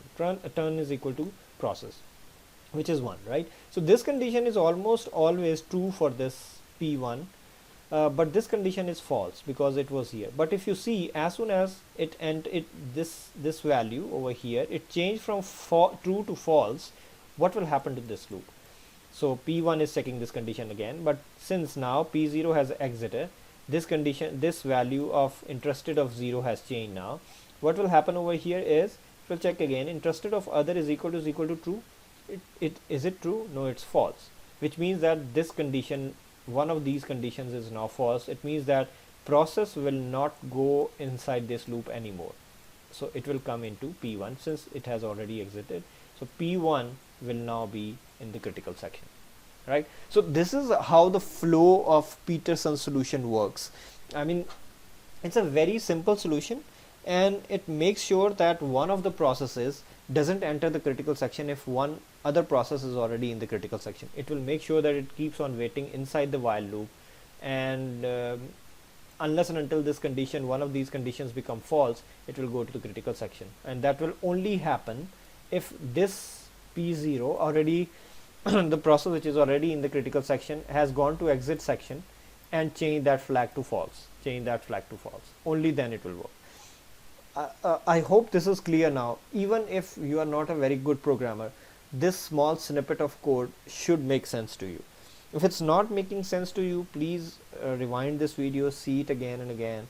If this explanation is not making sense to you, take a copy and pen and make sure that you dry run or debug this code yourself, the way you try to understand, because this code very small code, very small code. It doesn't have too many things inside it.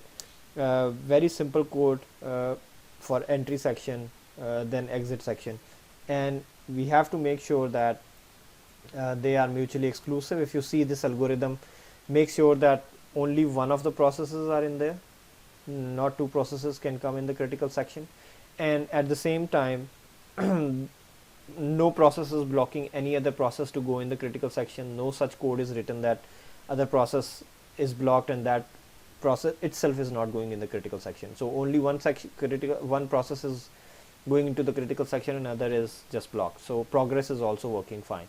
And the other thing is bounded wait. It doesn't, I mean, this code at least doesn't say that only P0 is entering this and P1 cannot enter this. So it's not happening as well. So this is the Peterson solution to solve a race condition in operating system. An operating system used to use this. Now, although Peterson solution, it works, and it's a very old algorithm that was used in old operating system to solve these problems. But it was very old. With modern computers, what happens is modern computers are using multiple processors. They are using multiple processors. So Peterson solution might not work on multiple processors with multiple architecture because of the memory usage. They might be using different variables in different memory addresses, right? So it might not work for it will still work unless and until there are some complicated memory management problems being addressed in different architectures of different types of systems. Most of the times Peterson solution should work unless and until there are some processes that can come and conflict with this process, but normally it should work. So this is a Peterson solution which can be used to solve race conditions, and as I told you earlier, that this is one of the ways of solving the problem, and that is through software. As I told you that problems can be solved through software, can be solved through hardware. This is the solution through software. So just a different implementation of the algorithm to solve a problem of race conditions.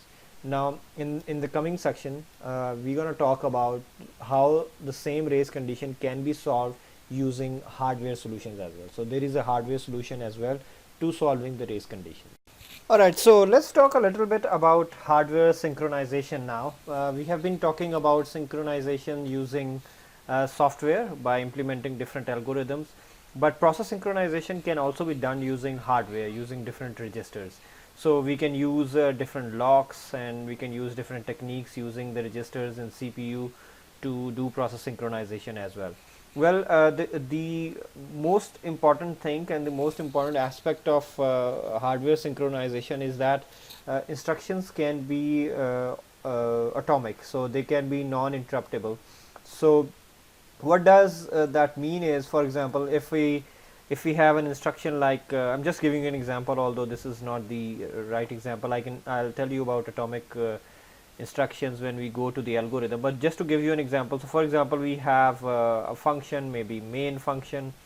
Inside that function we have certain statements. So we have a cout statement over here, we have an increment statement over here, and then we maybe have a decrement statement over here. So these statements over here, they become a group of statements. So these three statements will become a group of three statements, and your compiler will see them, or your hardware in fact will see them as one statement. So it will be considered as one statement. This is what means atomic. So which means that these statements will be executed without any interruption between them. So for example, if processor 1 is executing this process, and in this process we have these statements, the processor will execute these statements, these three statements at once without being preempted. So this processor will not be given to any other process without these three statements being executed at the same time. Well, how this is done, it's not part of our course because it's more of hardware related thing, talking about registers and assembly language. So I'm not going to go into the detail, but just to let you know that if we are talking about atomic, instructions, it means that a group of statements, they become one single statement and they are executed without any interruption. So there will be no interrupt between execution of these statements. So this is how hardware synchronization, it actually helps in solving our race condition. So there are different techniques available for hardware synchronization, and we are going to go through two of them to give you a better idea of how this can be solved at a hardware level as well.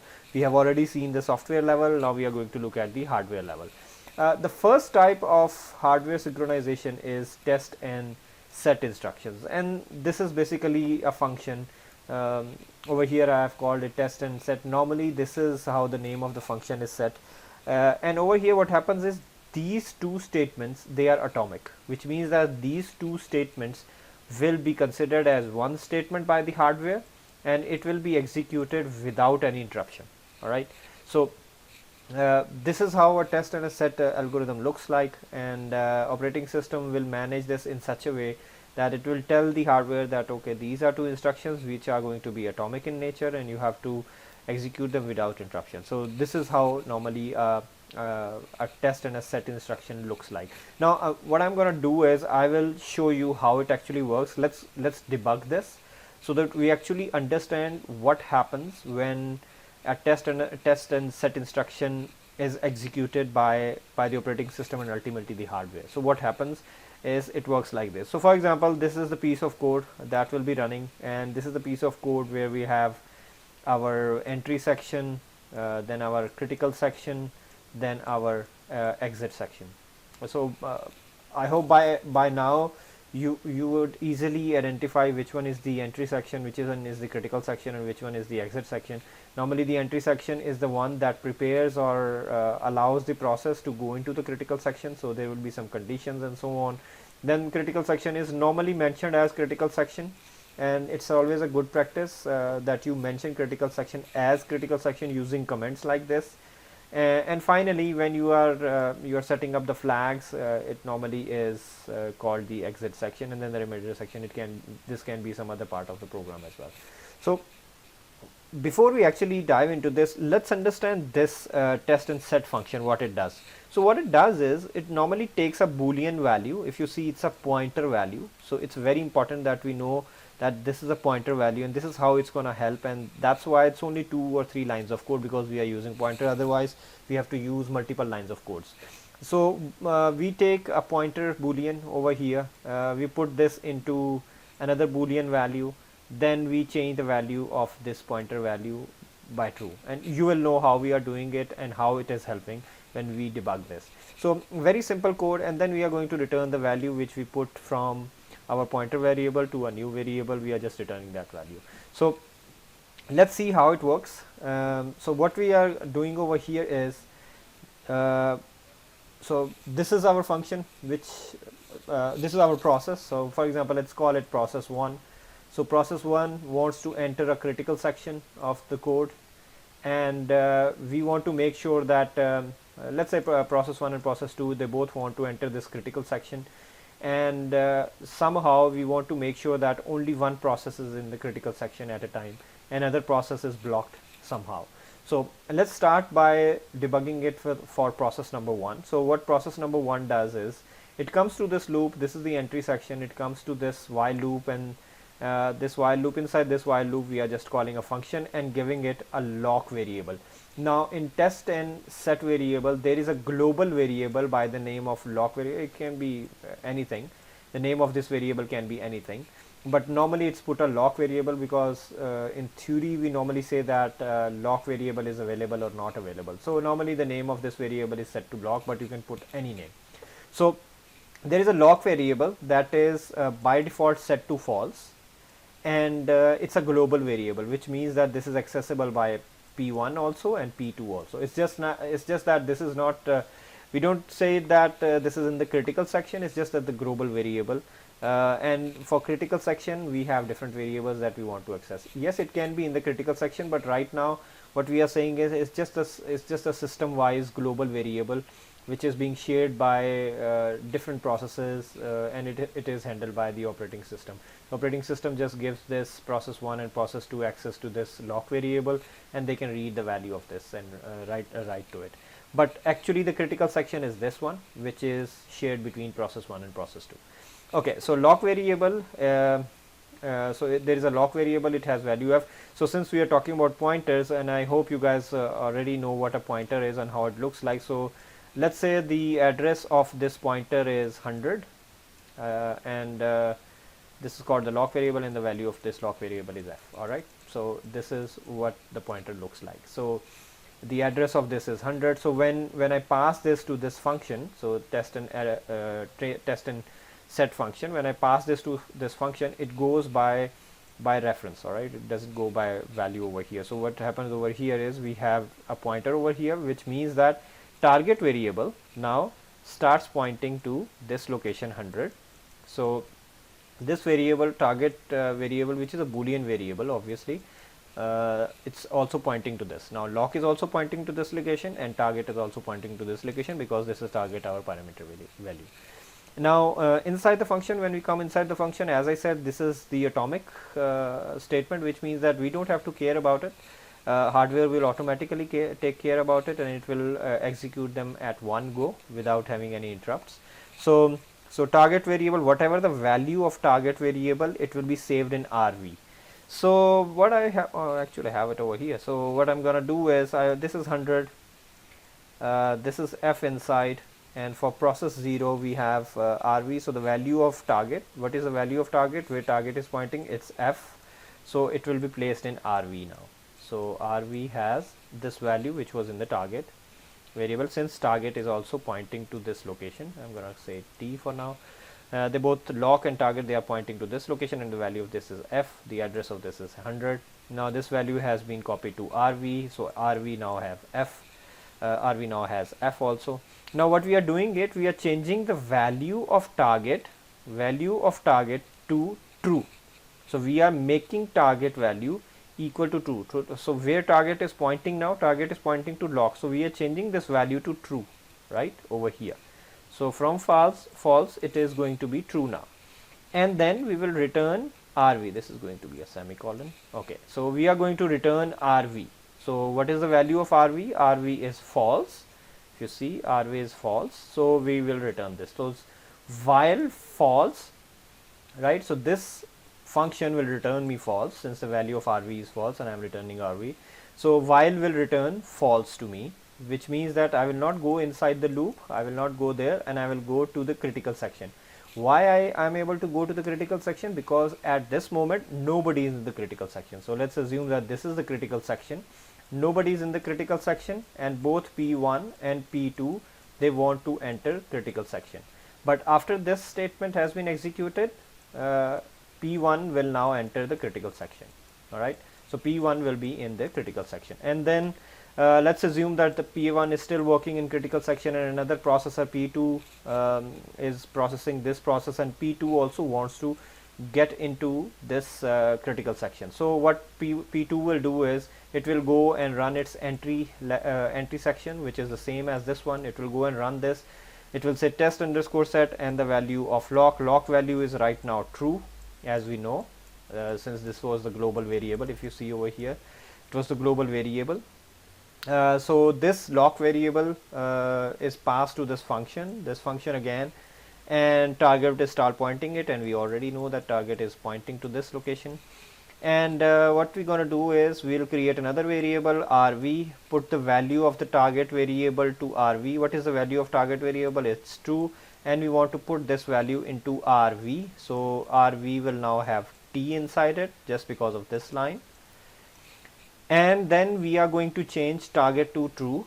We are going to change target to true, which is already true. So this statement will be executed, and then we return the value of RV. When we return the value of RV, RV's value is t, which means that this function will return us true, right? So while true means it will enter this loop now, which means that P2, since we are talking about P2, is now inside this loop.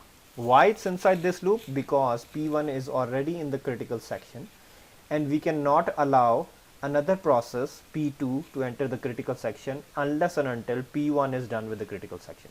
So P2 will keep on checking this, unless and until this statement is false somehow, and that becomes false only when P1 gets out of this critical section, go to its exit section like this, and then change that lock to false. So let's assume P2, P1 is now done with the critical section. So P1 will exit this critical section now, come to this statement which is the exit section. It will change lock is equal to false, so it will change lock to false. And since P2 is all the time checking this condition again and again and again, so lock value will be false. It will go inside, do all the stuff, and then somehow it will get a false value. Now if you dry run it again like what we did in the first time, you will see that this time test underscore and underscore set will return as false. So this false will make this loop break. So our P2 will no longer go inside this, and it will go to our critical section. So P2 will enter the critical section, and we have avoided our race condition by allowing only one of the processes to work in this critical section. So this is exactly how hardware synchronization works, where we have used atomic statements and we have used test and set instructions to make sure that our two processes, they don't run into a race condition. If this is not an atomic statement, then it might create problem for us. Why? Because let's assume that this statement has been executed, but at that time when this statement was executed, CPU takes out, operating system takes a CPU from process 1. So process 1 will stop here somehow, and it will not execute this, right? Because processor has been given to somebody else, and by the time P2 comes, P2 will see that this guy is over here, and we will run into a problem. So that's why this is very important that we have this set to atomic execution. If it's not, then the whole idea of doing this will not work. So this is one of the ways how hardware synchronization can help us in avoiding race conditions using test and set instructions. There is another way, which is compare and swap instructions, which is something like this. It looks like this. So what it does is it does something very similar. What it does is it uses these conditions as atomic statements. So this is used as an atomic statement, and it will be one statement only, and then it will return. So what happens normally is, I'll debug this for you very quickly. So what happens over here is it uses this method of compare and swap, just like what we did for test and set at the hardware level using hardware synchronization, and then work accordingly. So what happens is process 1 and process 2 both want to enter the critical section. Process 1 comes, it will execute this one, and when it sees this loop, what it does is lock variable, initially lock is false, lock variable is false, set to false, and this is basically, these are two variables, which is one is the expected value and one is the new value. This is how compare and swap instructions normally work, and you will know why we have 0 and 1 over here. So this expected value for process 0, what we are having over here is lock function is expected value. Let's talk about expected value first. Expected value is 0, which is this one, and this is a new value, which is 1 now, and value is, let's find out what the value is. So as soon as this while loop runs, it calls this function, which is over here, and lock value becomes the value for value.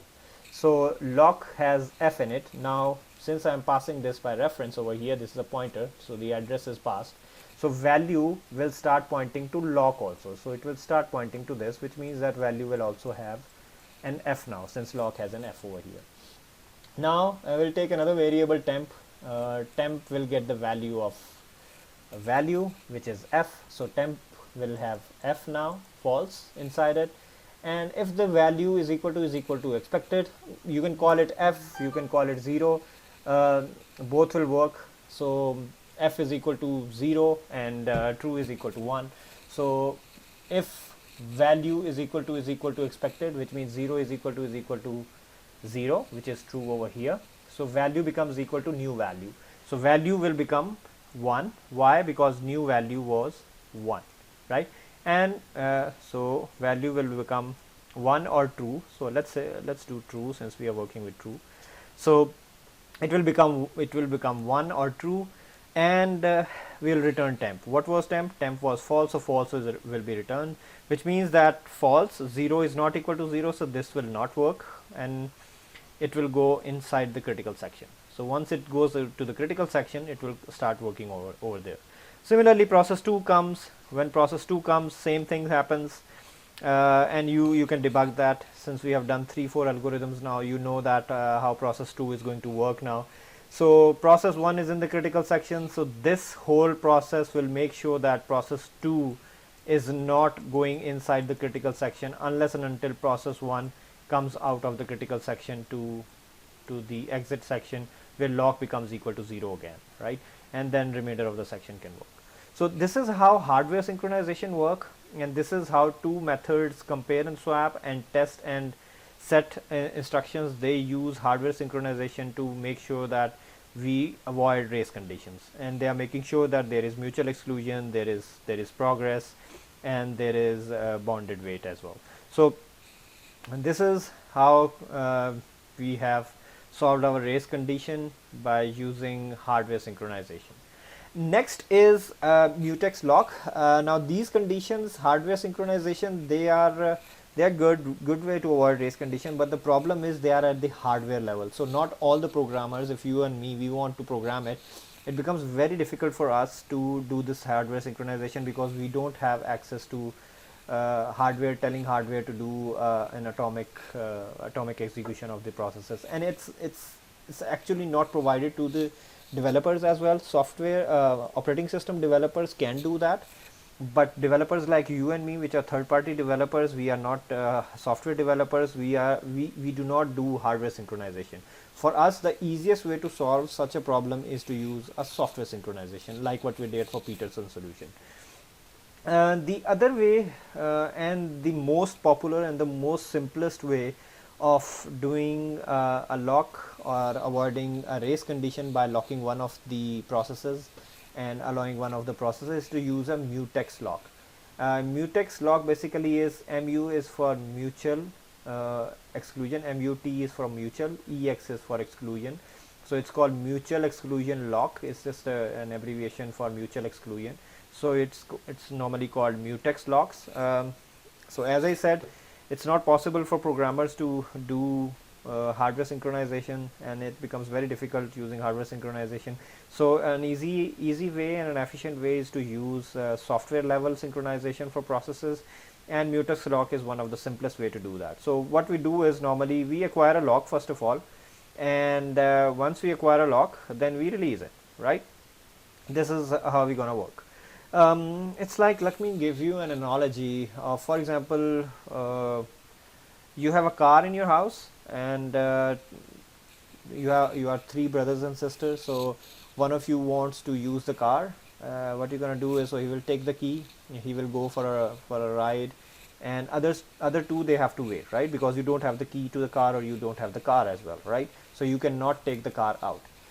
Once the brother or sister who went for a ride came back, then the other person can take it, which means that the car and the key were locked to that person who went for a ride, and other 2 people, since car was not available to them, key was not available to them, they couldn't go for a ride. Exactly similar way, what happens over here is, if some process wants to go to the critical section, it will need to acquire a lock. It will have a lock, acquire a lock, and lock that section. Once it's done, it will release that section, and the other process can use it. And again, it must be atomic, but this time what happens is, operating system provides us all this functionality by providing us the APIs to do that. So we don't have to worry about atomic instructions. Operating system will do atomic instructions for us, right? And it's used in the busy waiting. Now busy waiting, another important concept. So for example, there are again 2 processes, P1 and P2, want to go to critical section. P1 wanted this critical section first, so P1 is in the critical section now, and P2 wants to go to this critical section, but 2 of them cannot go there, so P2 has to wait. So what P2 is doing is, P2 is in a while loop. If you remember, it was in a while loop waiting, right? So what it's doing is, it's always going and checking the condition and then getting back inside the loop, checking the condition, going back inside the loop. So P2 is still busy. P2 is busy waiting. P2 is busy waiting. Why it's busy? Because it's checking the condition and again and going inside the loop. Why it's waiting? Because it's waiting to get inside the critical section. So P2's condition is busy waiting, and this is exactly what I mean. So busy waiting. So this solution works best if some processes are in busy waiting, which is this condition, which is the condition we have been working on for last couple of algorithms.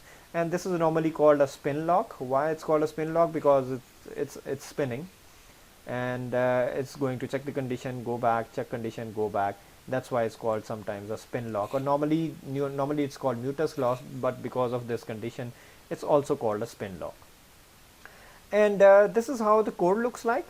So in order to acquire a lock, what you will do is there is a variable, global variable, normally called available. So we'll check if available is available, then you go inside and do your critical section. If it's not available, you just keep waiting over here. Keep waiting over here. Once you are done, you will just make it false, and then in your exit section you will just release that, right? So how to use that? You are going to acquire a lock. So once, in order to acquire a lock, you have to run this code. Then you go to the critical section, then you release the lock, which is the exit section. So this is basically acquire lock is the entry section. So this is the entry section, this is the critical section, where you will do all the processing of your shared variables and everything. And once you are done with critical section, you will just release that lock, and we normally call it the exit section. You might have known by now. So this is how Mutex locks work. This is just the simplest way of achieving a lock, getting a lock, Mutex lock, and avoiding a race condition. But this is very simple way. So I mean, if you want to do it this way, absolutely fine, you can do it this way as well, but there is a more efficient way of doing it, which is called semaphores.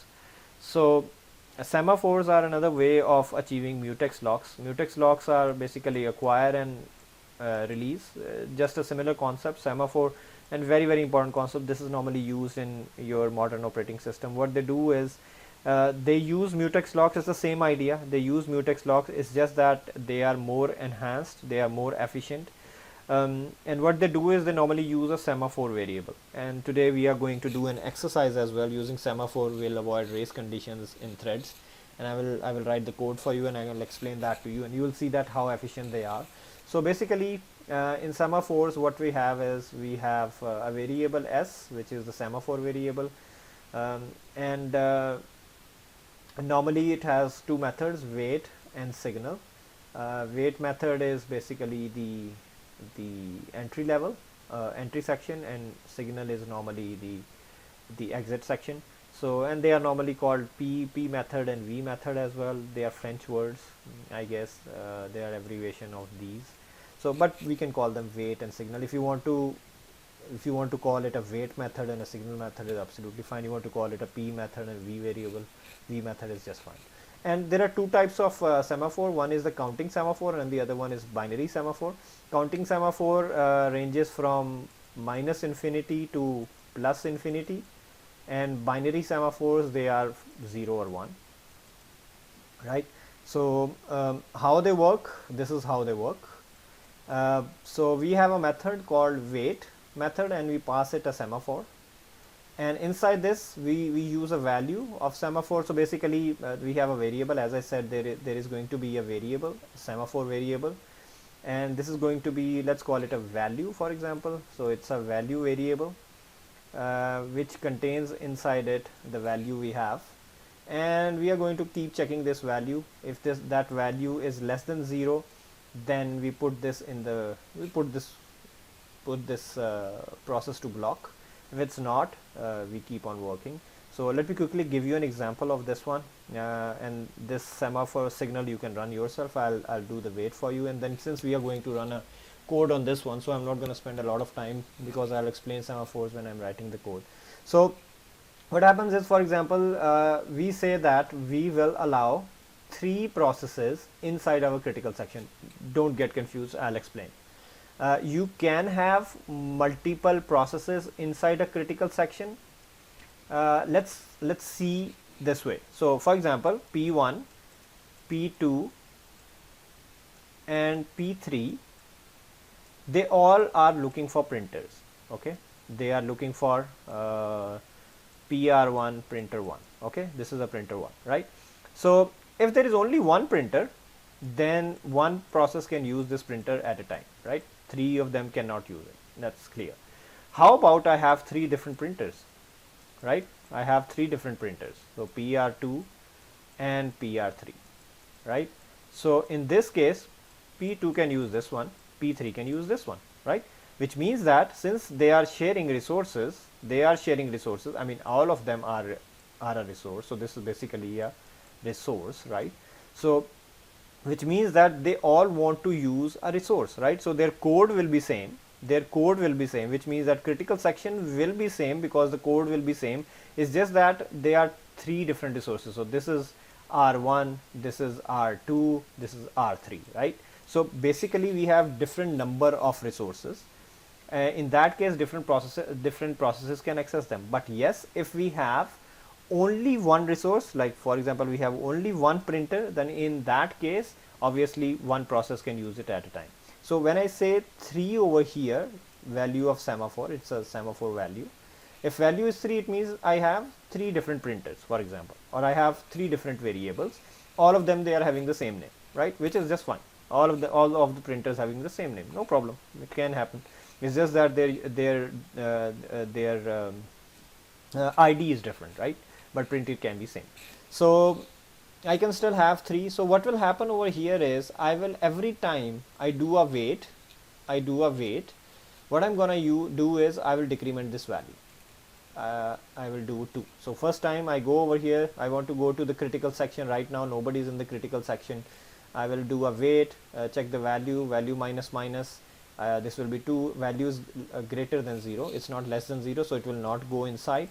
It will come outside and enter the critical section. So P1, it entered the critical section and starts using one of the resources, which is printer 1.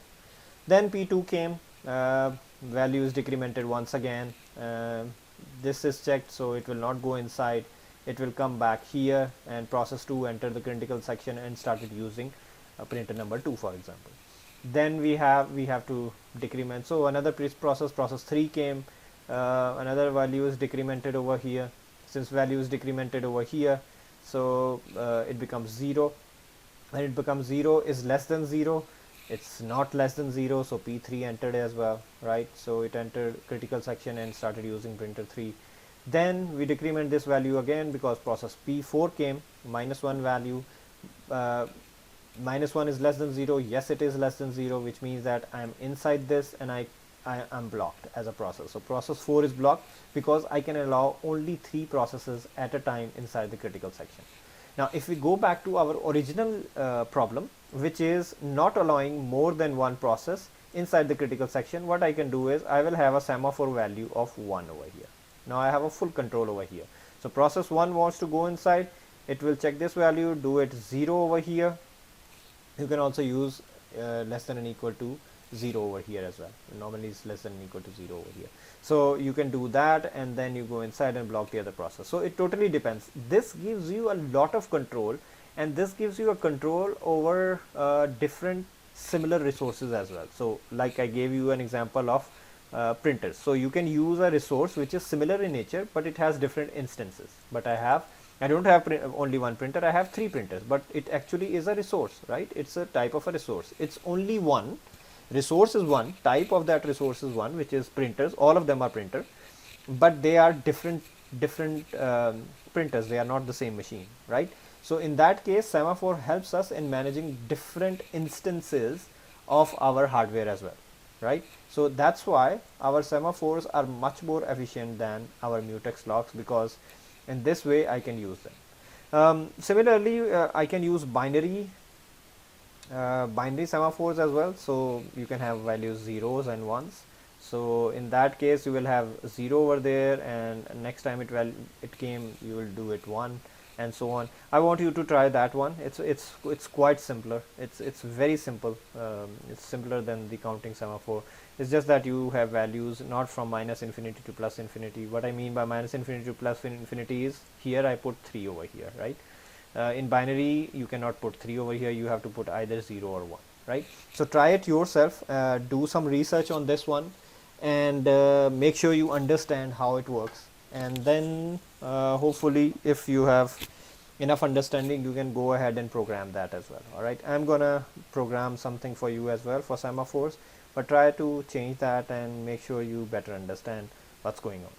Okay, let's move to another problem which is very simple to similar to our consumer producer consumer problem. It's called a reader writer problem, right? So reader writer problem, what it does is it's very simple. What happens is okay, so we have a database, and we have different records in the database. So we have a reader which will read certain records, and then we have a writer, let's call it W1, and they want to work on this database, right, on the same database, in the same table, for example. So if they start working on this database at the same time at the same record, we'll have synchronization problem, right? So for example, this is ID 1, for example, and reader is also reading it. Writer came at the same time and start changing it and make it 2, but reader is expecting something different here, but writer just came and changed it to 2. So we are having again the same problem, race condition problem. So we don't want that, right? Just like producer consumer problem is just another problem which is more related to computing. So especially in DBMS, in database management system, you see this problem. We normally call it dirty reading and so on, right? So in that case, it's important that we make sure that we don't reach a race condition. So if writer is coming, then only one writer is allowed to write at one time. But yes, if different readers are coming, for example, if we have reader 2 over here, reader 3 over here, all of them are reading the same record, is absolutely fine. We can do that. But if a writer comes, then we have a problem. So if reader and writer are there, then there is a problem. We cannot do that. We cannot allow reader and writer to work on the same table or same record at one time. If there are multiple readers, no problem, it can work, no problem, without any problem. If we have multiple writers over there, then there is another problem as well. We cannot allow that. So basically when we have writers, we have problems. So we can allow only writer to work over here, and then nobody else can work. So basically if writer is in the critical section, then nobody else can enter that, right? Either it's a reader or another writer, they cannot work. But yes, if if reader is inside the critical section, then other readers can come, no problem. They can still read it, no problem, right? So that's how reader writer problem works, and I'm going to code this for you. It's pretty similar to what we did for producer consumer, and I'm going to give you a practice for consumer, producer consumer. You're going to do that for me, and I'm going to do this for you. I'm going to write a code for you for this problem, and going to explain how you can achieve this using semaphores, because this is one of the most efficient way of doing it. It doesn't make sense to go back and start using Peterson Solution, because not many operating systems are using that.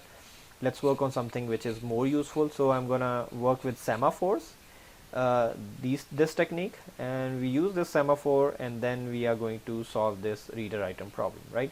Now in reader item problem, you need to see that the shared data, what do they share? So they share a data set, obviously the database or a data set. They share two things. RW mutex, read write mutex, and the mutex, right? So they use this. So they both are shared at the global level, right? So, and they are initialized with 1, and you will see how we can initialize them. And then we have a read count also. So we have to, every time this is read, we are going to increase this by 1, right? So we start by read count. So we need to have a read count, how many people are reading, right? So we'll keep the track of this one as well, right? And this is how it looks like. So pseudocode is this. It's a very, very famous algorithm. So everything is available for us. We just have to make our program work. So for writer, what we have to do is we have a wait over here, right? So writer will write something. Do while means we are going to start over here. So writer, what it will do is it will start first of all to see if there is somebody in the critical section or not, right? So wait will do that for us, right? The entry point, the entry section. Wait is the entry section, if you remember. I hope you remember. So over here, as I told you, we have just gone through this. So wait is the entry section, and then it will go to the critical section, and then signal is our exit section, right? So this is what we are going to do. So this is what is happening. So it enters the entry section, then it checks it can enter the critical section or not. If it can, then it will do some stuff. Maybe it will do, so this is basically the critical section, do some writing and so on. Then it will call signal method, which is actually the exit function or exit section, and then if it wants to write again, it will go again. If it is done writing, then obviously, I mean, it's done writing, then it will go out. Similarly for a reader, since I'm gonna implement this, so I'm not gonna go into the detail, but just want to tell you that this is the algorithm which is written for you. It's a pseudocode which is written for you. We just have to use it, and nobody is changing that. This is a textbook algorithm, so I'm gonna follow this exactly like this. You can have variations if you want. I have prepared one with variations, but that is just for your practice, so I'm not gonna bother you with doing a variation for that. What I want you to do is I want you to understand how this reader and writer is working. So we have done the writer. We are going to use exactly same instructions, and I'm going to show you how these instructions can be used easily. You don't have to worry about writing all these things. So in reader, what happens is, again, it will first check the critical section, and then it will do read ++ because we need to see if somebody is reading this or not. We need to make sure that it's a reader or a writer. So if it's a read, then we have to perform our actions accordingly. So as I said, if you remember, we will start a read count from 0. So we'll start a read count. So basically read count, you will see in the code as well. Read count is 0, and then we do a ++ so that we know it's a reader. We don't do a read count over here in the writer because it's a writer. And if we see if the read count is equal to 1, which will become 1 in this case because it was 0, and then it will become 1. So it will go inside and it will do an RW mutex. So it will call the wait method for RW mutex, which means that if you see over here, we are using a mutex. And if you see over here, we are using a RW mutex, and we are using a RW mutex, which means that this is going to be a shared mutex between reader and writer. This one, RW mutex, is the shared one, and the mutex is the one that is being shared between the readers, right? It's not shared between the reader and writer, because as I told you, with readers and readers there is no problem, they can work, but with reader and writer they cannot go at the same time. So we do this, and obviously if it's waiting, if writer is already inside the critical section, it has to wait. Once it's done, it will call this one, which means that since we did a wait for mutex as well, we told our readers that we are already inside. We need to tell them that we are done as well, right? And then reading is performed. After that, we are done with wait mutex as well. Again, I mean, if you want to do it multiple times for multiple readers, you can do it for multiple readers as well. But we are not going to do it for multiple readers. We are going to do, or maybe we can do it for multiple readers using different threads if you want. So in fact, I will do it for multiple threads so that you better understand how this works hand in hand with different threads as well. So I will explain that more in detail when we do an exercise, and this is how your exercise looks like. Write a C program for process synchronization in a reader-writer problem. So we are going to solve a reader-writer problem. How solve means we want to avoid any race conditions, right? And we have to make sure that we use it in sync with our P threads. So we are going to use P threads for reader and writer. And we are not going to use only one reader and one writer. We are going to use multiple readers and multiple writers to make sure that it works as we expect. We are going to use, in critical section, we are going to use very simple one. We are just going to use a variable data, and we are going to increment that just to tell that what is the value of that data when we are reading it, and what is the value of that when we are writing it. So I'm not going to read a database. I'm just going to work on this data variable just to make it simple for you, because our basic aim is to make sure that readers and writers are reading it properly without any exception. We are not reading something when something is already written, when something is being written. So we don't want to do that, right? And we are going to make sure that it sleeps for 1 second. Both readers and writers, they sleep for 1 section when they are in their critical section. We'll do that. So basically we do two things in critical section. We do a manipulation with data, and then we make it a sleep call, right? And we are going to use semaphores, and we put comments for our critical and exit section, right? So this is what we are going to do. I hope you understand up till now all the theoretical part. It is absolutely normal to get confused about these concepts when you're watching this video for the first time. It's absolutely normal, do not worry. And if you worry that by the end of this video you are very confused, you have no idea what's going on, it's totally normal. Don't get frustrated of that. Don't worry about that. You might have to watch this video 2-3 times. It's absolutely normal, so don't worry about that. All right, so I'll meet you in the other video where I'm gonna write a code for you for reader and writer. Up till then, bye bye.